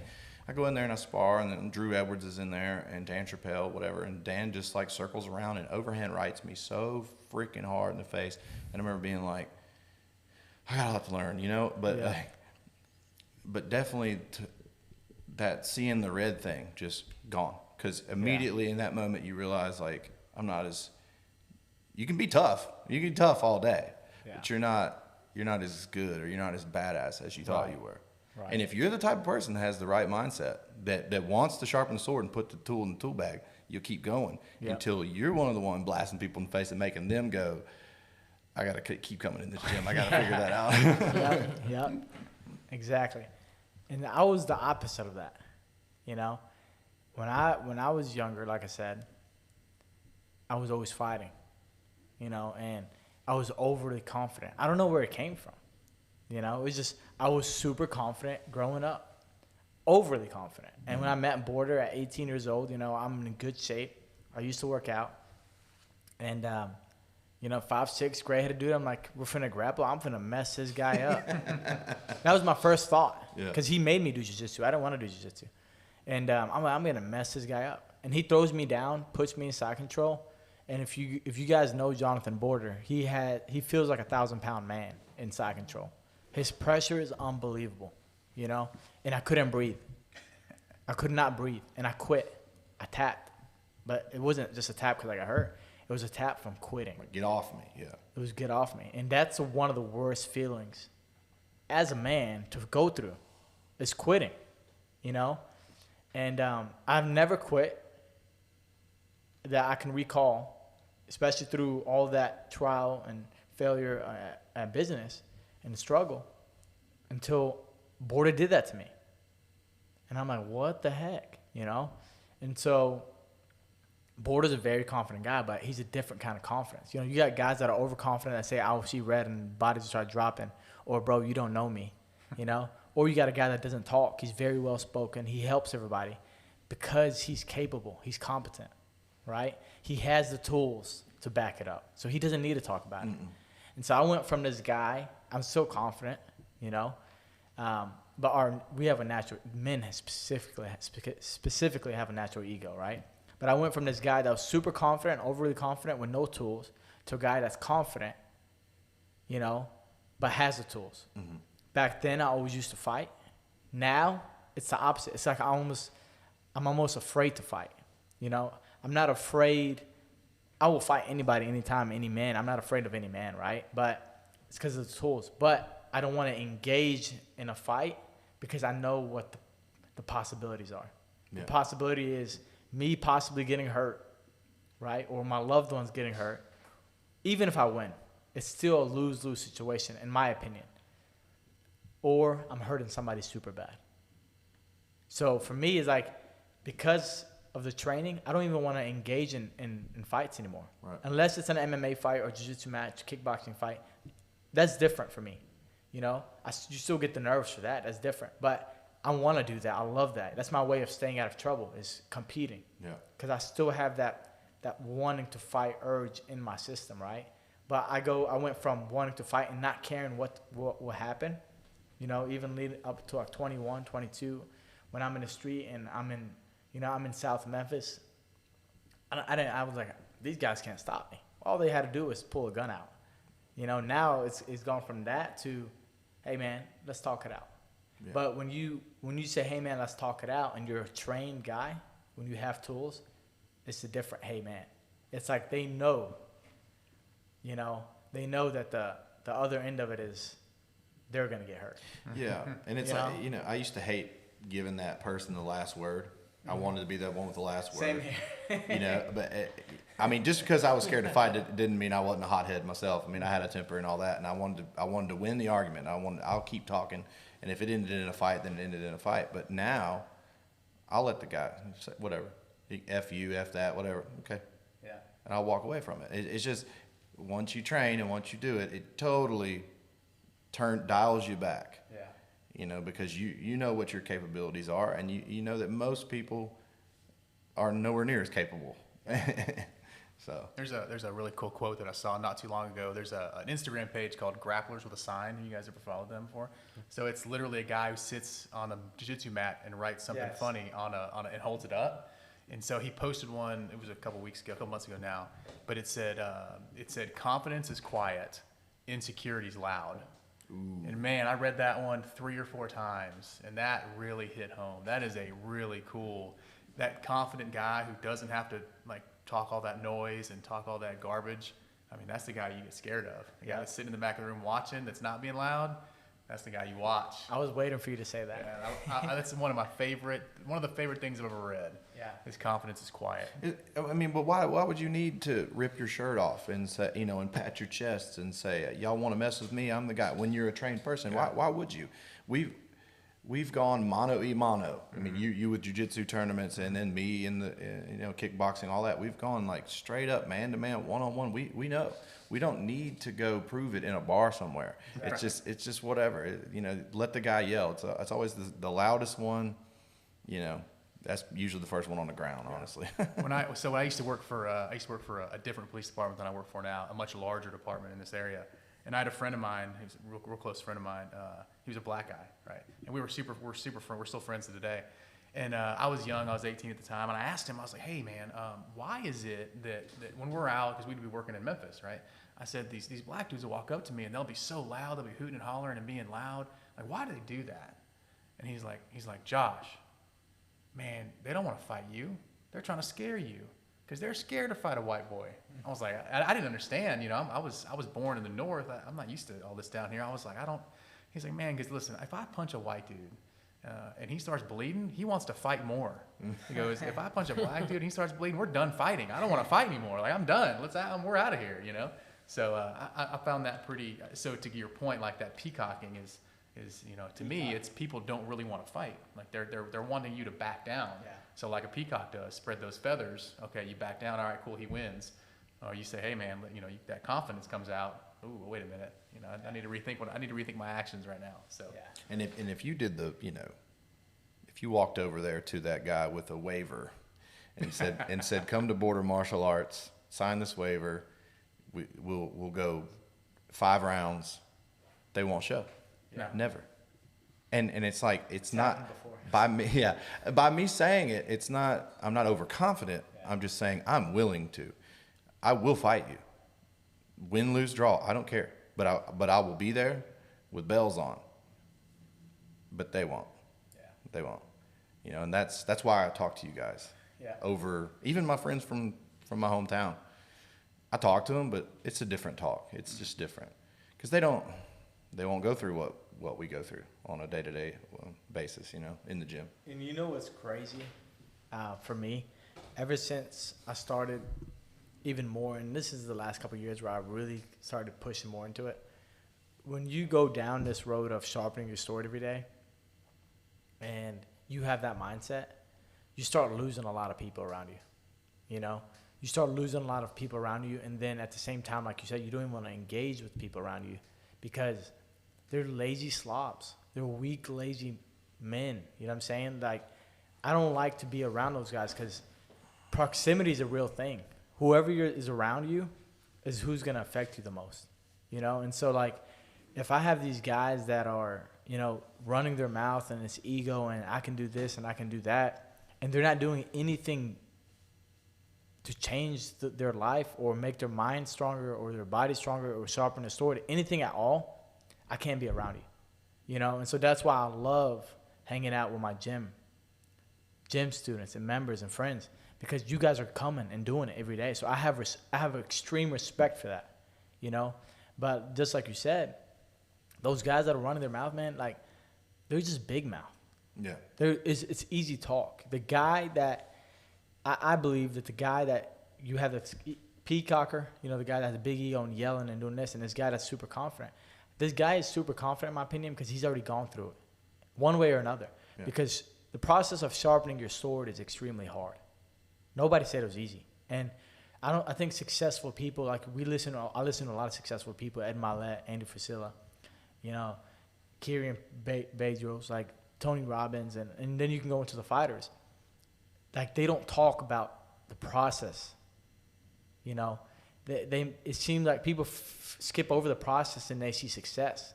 That process is extremely miserable, extremely lonely, extremely stressful. It's extremely debilitating. The process of trying to get better 1% every day, sharpening your sword every day, is so freaking hard. And if you do it every single day, you're going to get extremely strong, one way or another. If you get up every single day and go run 1 mile, okay, and do 50 push-ups and 50 squats and 50 sit-ups, just do it every single day for 30 days, okay, and drink a gallon of water and read and listen to a podcast for 10 minutes a day. You're going to be extremely stronger by the end of the 30 days. You know, so when you go through that, because discipline is hard, right? Fighting yourself is so hard. And so when you do that every single day, your confidence is like oozing out of you. So when you talk about fighters that train every single day, like I don't train to fight. There's a lot of fighters right now that I know that train for fights. I don't train for a fight. I train every single day, whether I have a competition or a fight, it doesn't matter. Martial artists train every day. Guys that want to have sharp swords, warriors train every single day because they know that they're going to have to use it one day. So if you do that every single day, it's so freaking hard. You naturally your mind gets extremely hard, extremely strong, and your body gets extremely strong.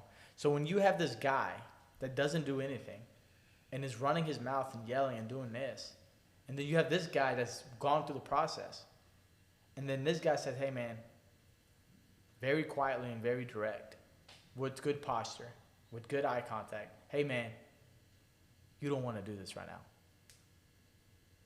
That guy right away backs up. And if he still wants to decide to do it because of his friends, he's already lost. He's already behind because he's already lost inside, you know? Mm-hmm. And so that's where I think the biggest difference occurs, just like in the jungle, you know, with silverback gorillas or animals, the pecking order in animals. You know, they know who's the silverback. You know, they know who the leading silverback is. There's going to be some that test him every day. You know, but that guy makes sure every day, that gorilla makes sure every day that he's on top, that he's sharp and he's ready. You know, there's a difference. And for you, you know, I'm getting philosophical on you. Every mile you run. I like it. Yeah.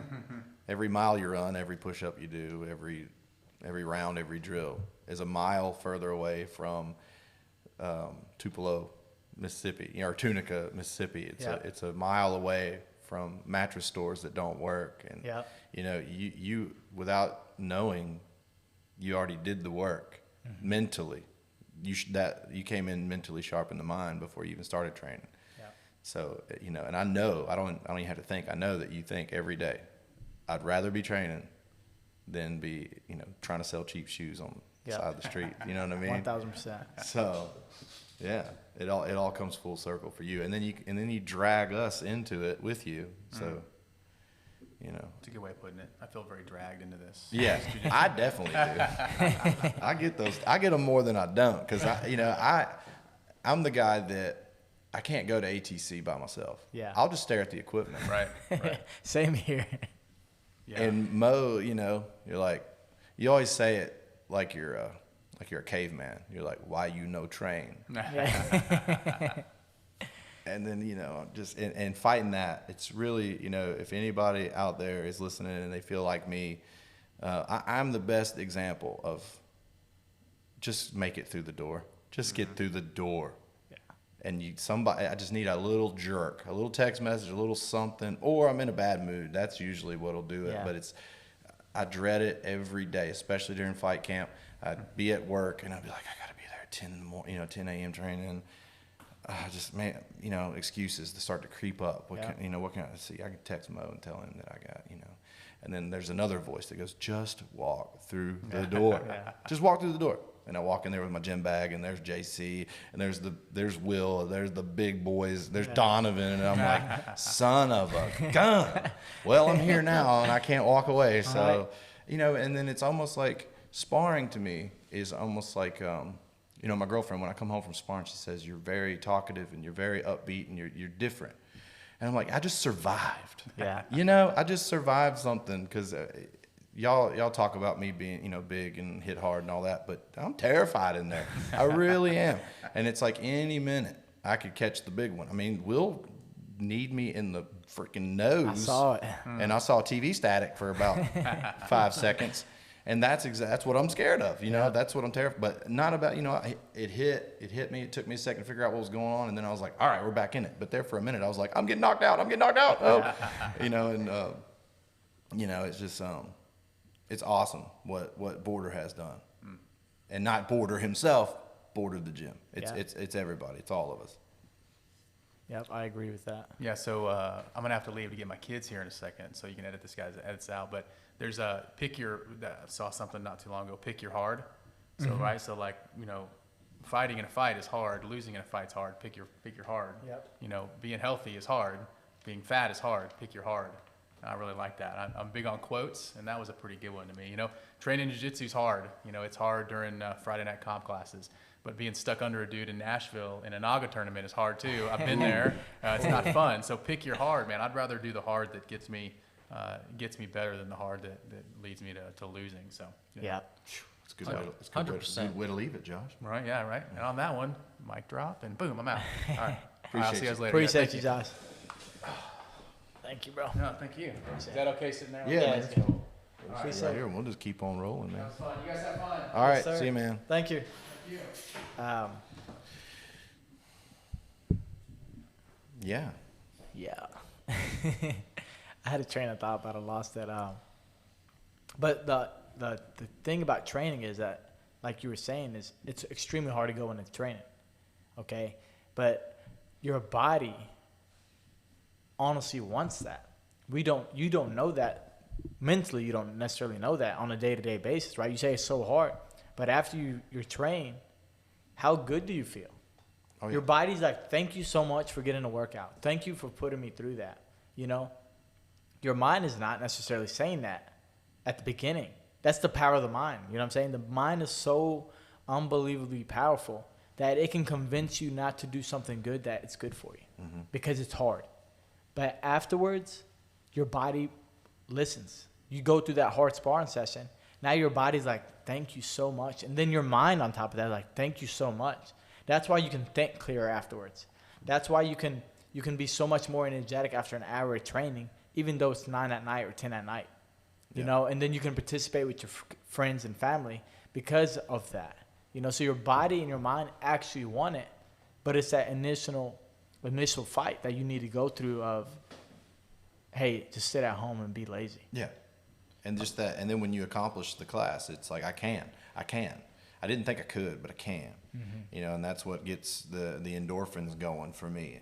You know, and I talk about my girlfriend a lot, but we are the polar opposites, where she's looking for things to do, and I'm looking for things to not do. I want to be on the couch. I want to watch a movie. You know, I want to drink a beer here and there. So it's like we're kind of opposite, where I have to force myself to go. And it's like going to the gym is a chore, but it's a chore. It's a must. Yeah. I have to do it as much as I don't want to. And like, again, it's not that it's getting in there. I didn't want to walk in the gym. And once I'm in the gym, I'm like, this is my place. Yeah. This is where I'm supposed to be. Yeah. 100%. Like they say, half the battle is just getting there, the anxiety, and there's two pains you can suffer. You can, like, there's been times when it's hard training sessions on Friday nights, competition class. It's you get pushed really hard, you throw down, you feel you can't breathe, and then there's been times where I tapped out and I didn't go. The anxiety got to me, the pressure got to me, and I didn't go. And then afterwards, the pain, just my mind, like, bro, you really punked out. You're a B-word. Like, it's the pain. That pain is far greater than the pain of breathing heavy, the pain of exhaustion, the pain of having to throw down. Yep. And if that pain isn't eating you up, man, it needs to change. But at the end of the day, you can suffer training hard in the gym, or you can suffer in your mind knowing that you're not that guy. Yeah. Well, and going back to the mental part of it, my fight back in May, I could have done a lot more cardio. I mean, I was, compared to what I was when I walked into the gym a year ago, I was in way better shape. Could have done more. But my confidence during that fight, because you had the chest burn, you know, the lung burn, I had everything going on. And I was going, I can go. I know for a fact I can go. Yeah. I'm tired. I'm out of breath. But I've put my body through being at Borders, I've put my body through way worse. Yeah. And I'm okay. You know, and I want to tell a lot of people that, you know, because I get a lot of messages when I do post stories of sparring sessions or whatever. People say, oh my gosh, I would be in so much pain, or I'd be so sore, I'd be this. And it's like, well, just get in there, you get used to it, and then you'll realize that you can accomplish a lot. Your body can go through a lot. Yeah. And keep going. So during that fight, there was not, I mean, it was rough and it was funny and it was all that because I was really animated and trying to knock the dude out. But not one part of my brain was like, I better slow down or I'm going to pass out, or I better quit or I'm going to faint, or nothing. I was just like, I wish I had more than 6 minutes. I want more. Right. So. And that's the whole idea behind sharpening your sword, right? You just fought this 250-pound, 275. He was 280, by the way. Okay, 280-pound 19-year-old kid. Give me all my credit. You know. Oh, he was 21. I wasn't beating up on teenagers. 21. That's the whole idea behind sharpening your sword. You know, you just fought this 280-pound, 21-year-old fighter, the guy that's been in the gym every single day getting ready for that fight. You didn't fight no Joe Schmo. You know what I'm saying? You got in the ring. It's only you and him. No matter what, you have to fight. And if you quit, you lose, and you'll lose for the rest of your life, in my opinion. Or you have to fight no matter how bad it hurts. And in the fight, like you said, you told yourself, even though your lungs are burning and your muscles are fatigued and you're probably tasting blood, right? So we have this saying, like, when you train so hard, you can taste blood and the pain and all that. And while all that's going on, you're like, hey, man, I'm fine. That's because your sword is sharp. You spent 8 weeks of going through the trenches, sparring and running and sprinting with all the guys at the gym, and I'm trying to put you through the pain, right? Because what do I always tell you guys? I'm going to put you in a training session that doesn't matter what happens at the fight. You've seen it at the gym, and you've seen it worse at the gym. So when it happens in the fight, it's just another day. It's going to be tough, but it's nothing that you haven't seen. Mm-hmm. And when you have a sharp sword, you're capable of doing that. You're capable of going through that and be like, hey, man, even though this is tough, I'm 35 years old and this kid is 21, and he's been fighting for X years, nonstop. He's been very active, and I got in there with him and I finished the fight. And maybe I didn't get the W, but after the fight, I'm like, man, I can do this again. Oh, 100%. You know what I'm saying? Something changed in me as far as like my mindset towards fighting, because in my younger years, like I would almost prefer to do it in a controlled environment, in a ring, referee there, ready, go, fight. Because whenever we'd fight in the streets or anything like that, I would, win, lose, or draw, I would feel the utmost like remorse. I would cry. I hated the idea, or the emotions and the anger and the this and the that, and then it all comes down and I'm just a mess, and I'm just like, I didn't want to punch that guy really. Yeah. I was mad at him and I was angry with him, but now the fight's over, I didn't really want to do that. Yeah. Like it was like a side of me that I didn't like seeing. But in a controlled environment, we're cool, touch gloves, and we go at it, and it's like, you knock me out, I knock you out, whatever. At the end of it, we touch gloves. Hey, man, good. That I love that competitive part of it. Mm-hmm. So, and that has helped me turn into somewhat of like, I don't know if you call it just tough or stupid. I don't. Brent texted me earlier. He saw my story, and he said, you look good, you look sharp, you look smooth. He's like, but you got to get that left hand up. You keep putting that left hand down. And I was like, I don't know when I started doing that, but it's almost like nobody would engage with me at the gym, so I kind of left my face out there so that people would engage. Mm-hmm. And when I get punched, it's like I don't even care. Jared and Donovan and y'all have, y'all have beat me up quite a bit, and it's like I love it. Every time I get those punches, I'm like, oh man, like I learned something, and I enjoy it at the same time. It's so weird because I get that people give me that weird look, like, so you enjoy getting hit in the face. I'm like, yeah, kind of. I don't know how to explain it. But. That's the other side to fighters, right? Because like you said, fighting in the street, and the martial arts has saved my life because I would have got hurt or I would have got in trouble if I stayed on the same path that I was as a young guy, okay, a younger guy. And so that's why I still compete, because I need to get that fight has not left me, and I don't ever want that fight to leave me. And with that mindset of sharpening your sword, I won't allow it to leave me, because there's gonna be coming a time that I have to fight. You know what I'm saying? And so it sounds crazy, but I like the pain. You know what I'm saying? Yeah. The pain is good. Going through pain is good. Every man needs to go through pain, because one way or another, pain is going to make you stronger. And so just like you said about fighting and how we like, it's probably stupid, I want to get hit in my head. I see that. You know what I'm saying? That's part of being a fighter, is that we love the process. We love the process of hitting somebody and getting hit back. You know what I'm saying? We love the process of our muscles burning, our lungs burning, our muscles fatiguing, and you're bleeding and you're sweating and you're going through it. You're not going to stop. Your mind and your body will not allow you to stop, you know? And the soreness afterwards, you know? I think as a fighter, and we don't have that a lot these days. We don't, we're getting less and less of that. We're getting less fighters. We're getting less warriors as the days pass, because life has gotten easy. So I think, yeah, some of it's probably stupid. I'll be honest with you. I always tell guys, you got one computer. Don't let anybody keep hitting you in it, because you can't go to the Apple store and fix it. Right. You know, but part of being a fighter, and part of why I think I'm going to fight, is trying to stay fighting and competing for a long time, is because I want the chaos of a fight. I like to be in the chaos of the fight. I like to be in that, you know, and I would rather do it in a controlled environment so I don't get in trouble or nobody gets hurt, you know? And so that's the life of a fighter, in my opinion. That's the life of a warrior, right? Once you're a warrior, you can't take that. In my opinion, you can't take it out of you, especially if you train it every single day. If you train it one way or another, you get up every day and you act and you walk and you talk like a warrior, then your body only craves the other side, you know? And so because I crave the other side so much, I need to compete in jiu-jitsu. I need to compete in MMA. I need to compete in kickboxing.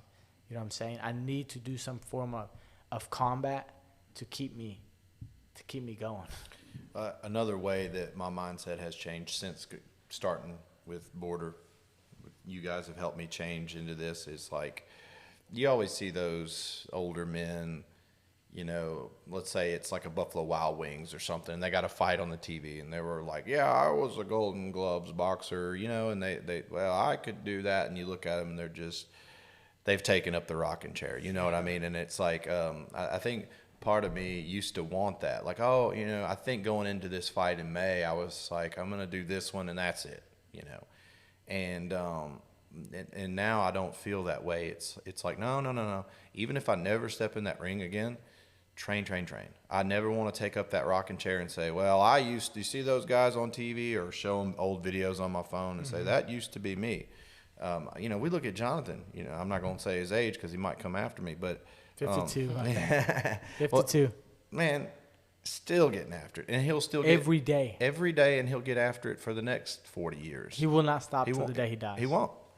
And it's that, being around that. You know how people say, you know, you got to be, if you want to be good, you got to be around good people. You got to be around the good.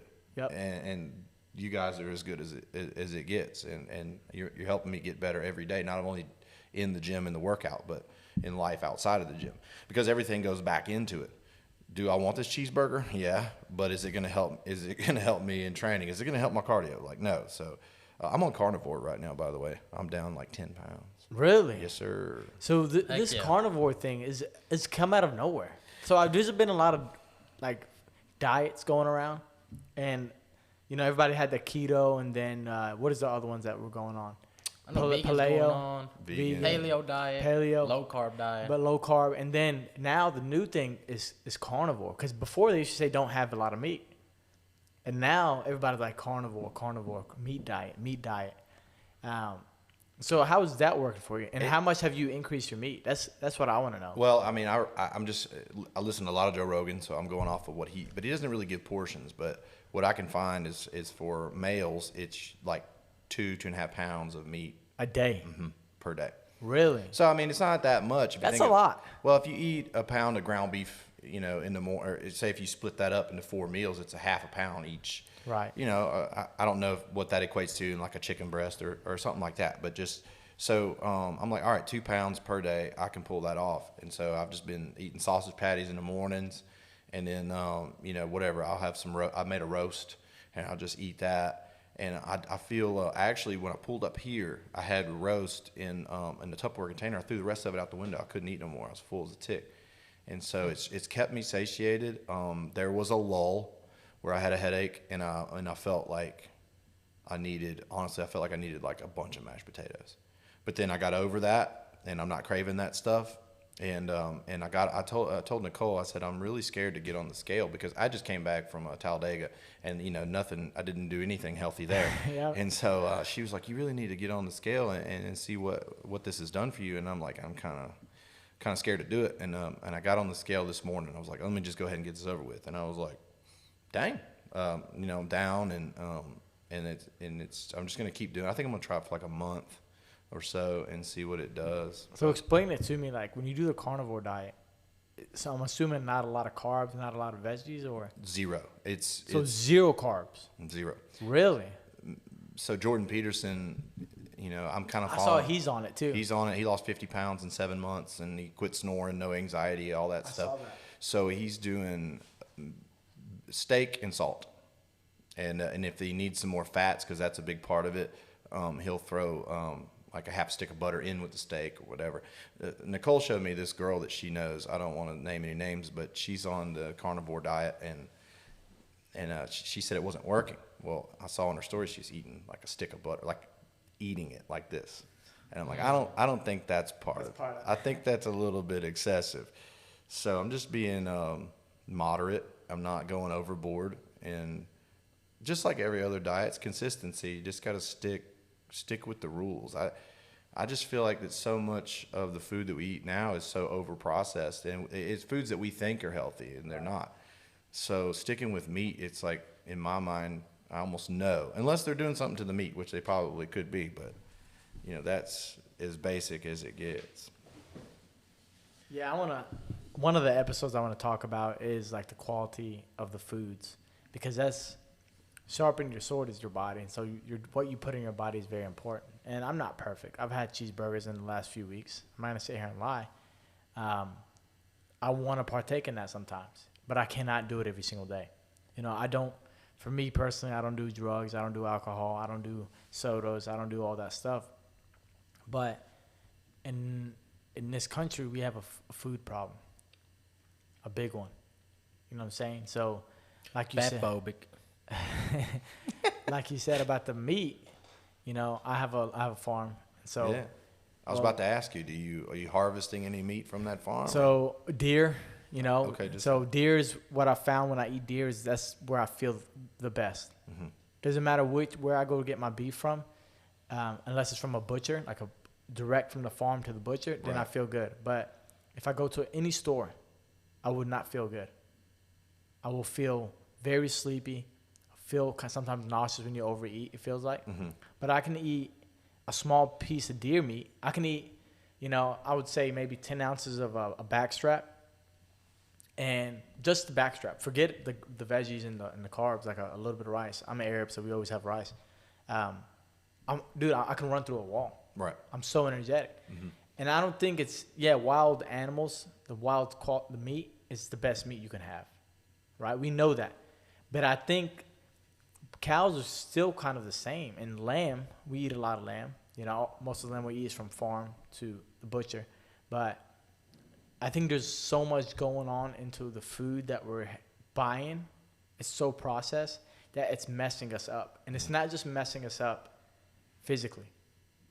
I think mentally. That's why we're having these problems these days. Sure.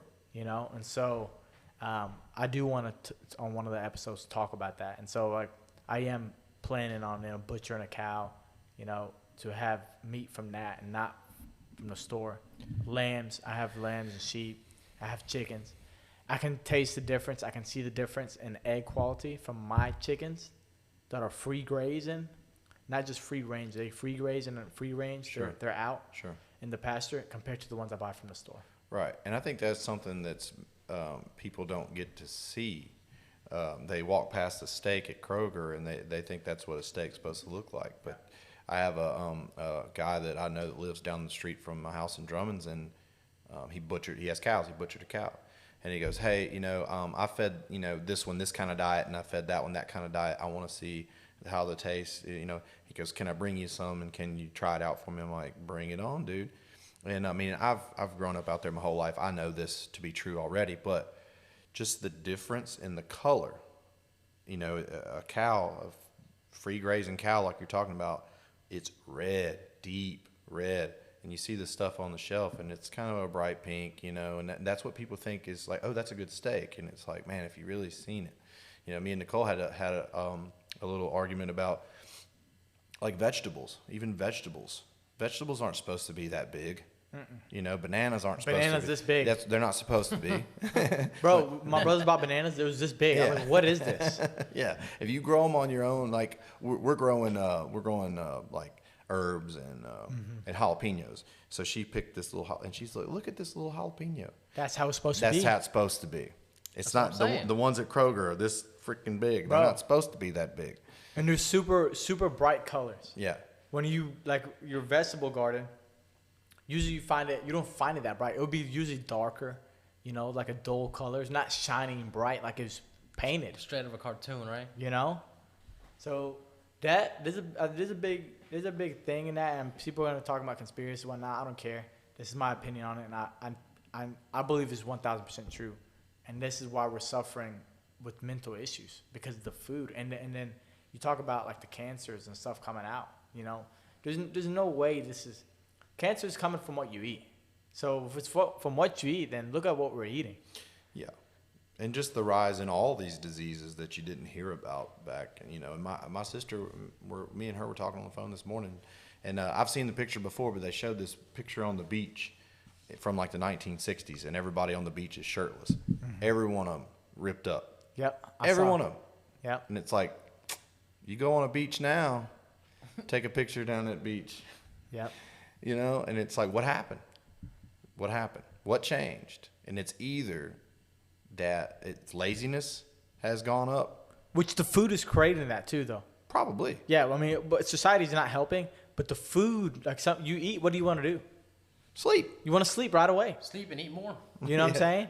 Well, I was like, me and Jared were talking the other day, and I said, how many oranges, like if you drink a glass of orange juice, how many oranges would you have to squeeze to fill that glass up? Mm-hmm. And then they say, oh, it's all natural orange juice. Yeah, but you drink that much, your body don't know how to handle that. Right. So it's like it's either what they're putting in the food, which is probably true, and it's portion, like it's all gone up.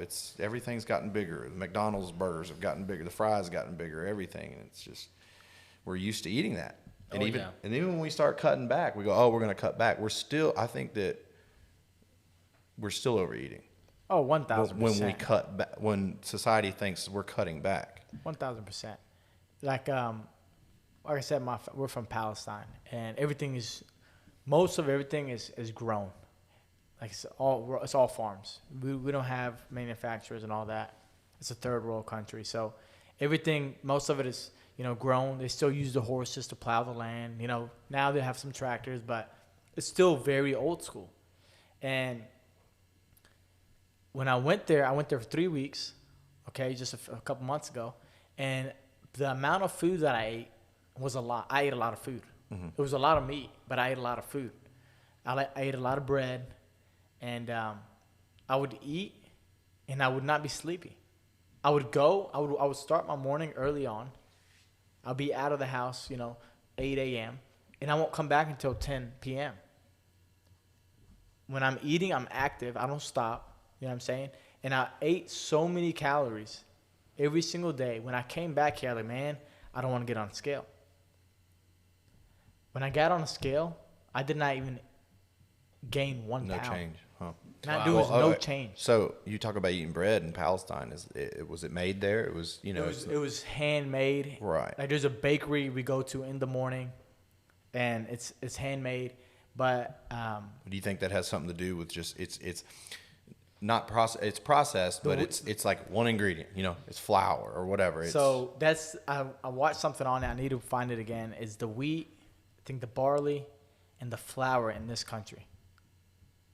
If you notice when you eat like bread in here, you blow it up. Yeah, you leave the country, Yeah. go eat bread somewhere else. You don't. You don't. You know what I'm saying? So when you eat bread here, you blow it up and then you get super sleepy. Yeah, You know what I'm saying? yeah. But over there, my breakfast was, it's an old school breakfast. It's a big piece of bread. It's like a pan, like a big circle pan, like this big. And so all I did was I would paste it with like olive oil, or I'd put just like sour cream on it, or hummus on it, and that would be my breakfast. And I can go run 10 miles if I wanted to. Yeah. But if I do that here, I would get super lazy.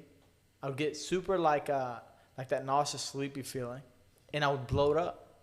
But I ate that almost every single day over there. I came back, no weight gain, and I was not lazy. It's crazy. In Spain, I had a Spanish teacher. He was telling us in Spain they eat bread with every single meal, and he was shocked. He was like, I don't understand how here in America, how in Spain they're not as big as in America, and we eat bread every single meal. Yeah. And so many ingredients go into the food. I don't want to name drop nobody. I don't want nobody to go out of business, but your favorite Chick-fil-A. Oh, goddamn. Oh, no. No. Your favorite chicken sandwich got 55 ingredients on it, guys. Oh, 55. man. So, We're going to have to check that one out. we got to edit that one out. 'Cause But, we know. No, we're going to keep it, but we know some Chick-fil-A guys, so we're going to see what they think about it. That just dawned on me there. Yeah. But we're going to keep it anyway. But that's what's happening, So it's unbelievable how this all kind of makes it everything goes together. What we're eating every day is making us mentally weak and physically weak. So we need to fix that problem and fix the working out problem, the lazy problem, and then feed good things into our minds. So you need to feed, your stomach. You need to feed your body workouts, and you need to feed your mind healthy and positive things, and feed yourself good people. Stay 100%. with good people. That's one of the biggest things that people need to understand. People think they're friends because they go to the club and they drink every Friday. But when you call them, they're not there. Or when you talk to them, or when you tell them you have a big goal, this is a big one. I can talk for hours about this. When you tell them that you have a big goal, they laugh at you. Mm-hmm. Or when I say, hey, you're crazy, you're silly. You know what I'm saying? Somebody tells you that, in my opinion, leave them. Right. Get away from them. Get away from them, because as long as they're with you, you are not going to accomplish it. Friendship has always been huge for me. It is very important. I'll die for my friends. I've always been that way, and it's like this podcast studio. You kept bugging me about tell me, what'd you pay for that? What does that cost? What do I owe you? Nothing, man. I want to see you succeed. I want to see this thing, do something. And if it doesn't, I want to. We had fun doing it. Yep. We shared an experience, and we could talk about it later. Like, that is so important to me, more so than any club or any. I've got lots of wild stories and funny stories I can tell, but at the end of the day, I'd rather be with the ones like you guys that, because if you call me 3 o'clock in the morning, I'm answering. If you need me to come somewhere, I'm coming there. And I just wanted to find a group of people that would do that in return. And I believe at Borders, I found that. So, but on the I wanted to talk about this before I forget. On Rogan, they were talking about a tribe that they found.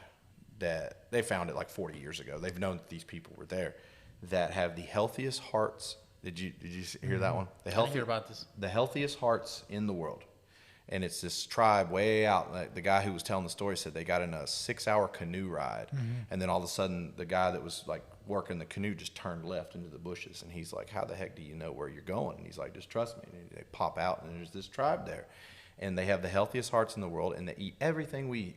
They eat steak. They eat bread. They eat rice. They eat potatoes, sugar. And that was one thing. He said, they got sugar. And he goes, and Rogan kind of perked up and said, sugar. And he goes, well, sugar cane. And he goes, but if you wanted to eat it, you had to go and get it.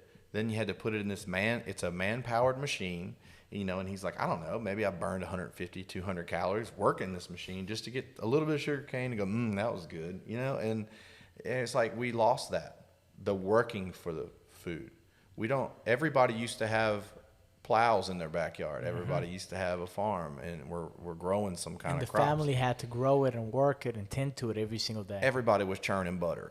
You know what I'm saying? And we don't have that. Now we've got Uber Eats and DoorDash and it comes to you. Don't worry about getting off the couch. And you're talking about 2,000 calorie meal, and you didn't even get off the couch. Yep. And it's like they say a 2,000 calorie diet. Well, that should include some sort of physical, whether it be labor or workout. You can't just eat 2,000 calories a day and expect to be a Greek goddess or a god. We've lost it. Yep. Dude, and to piggyback off of that, recently, this summer, the Unabomber died. And he had a big criticism of technology and what technology would do for society and how it was going to lead us to more suffering instead of more alleviation.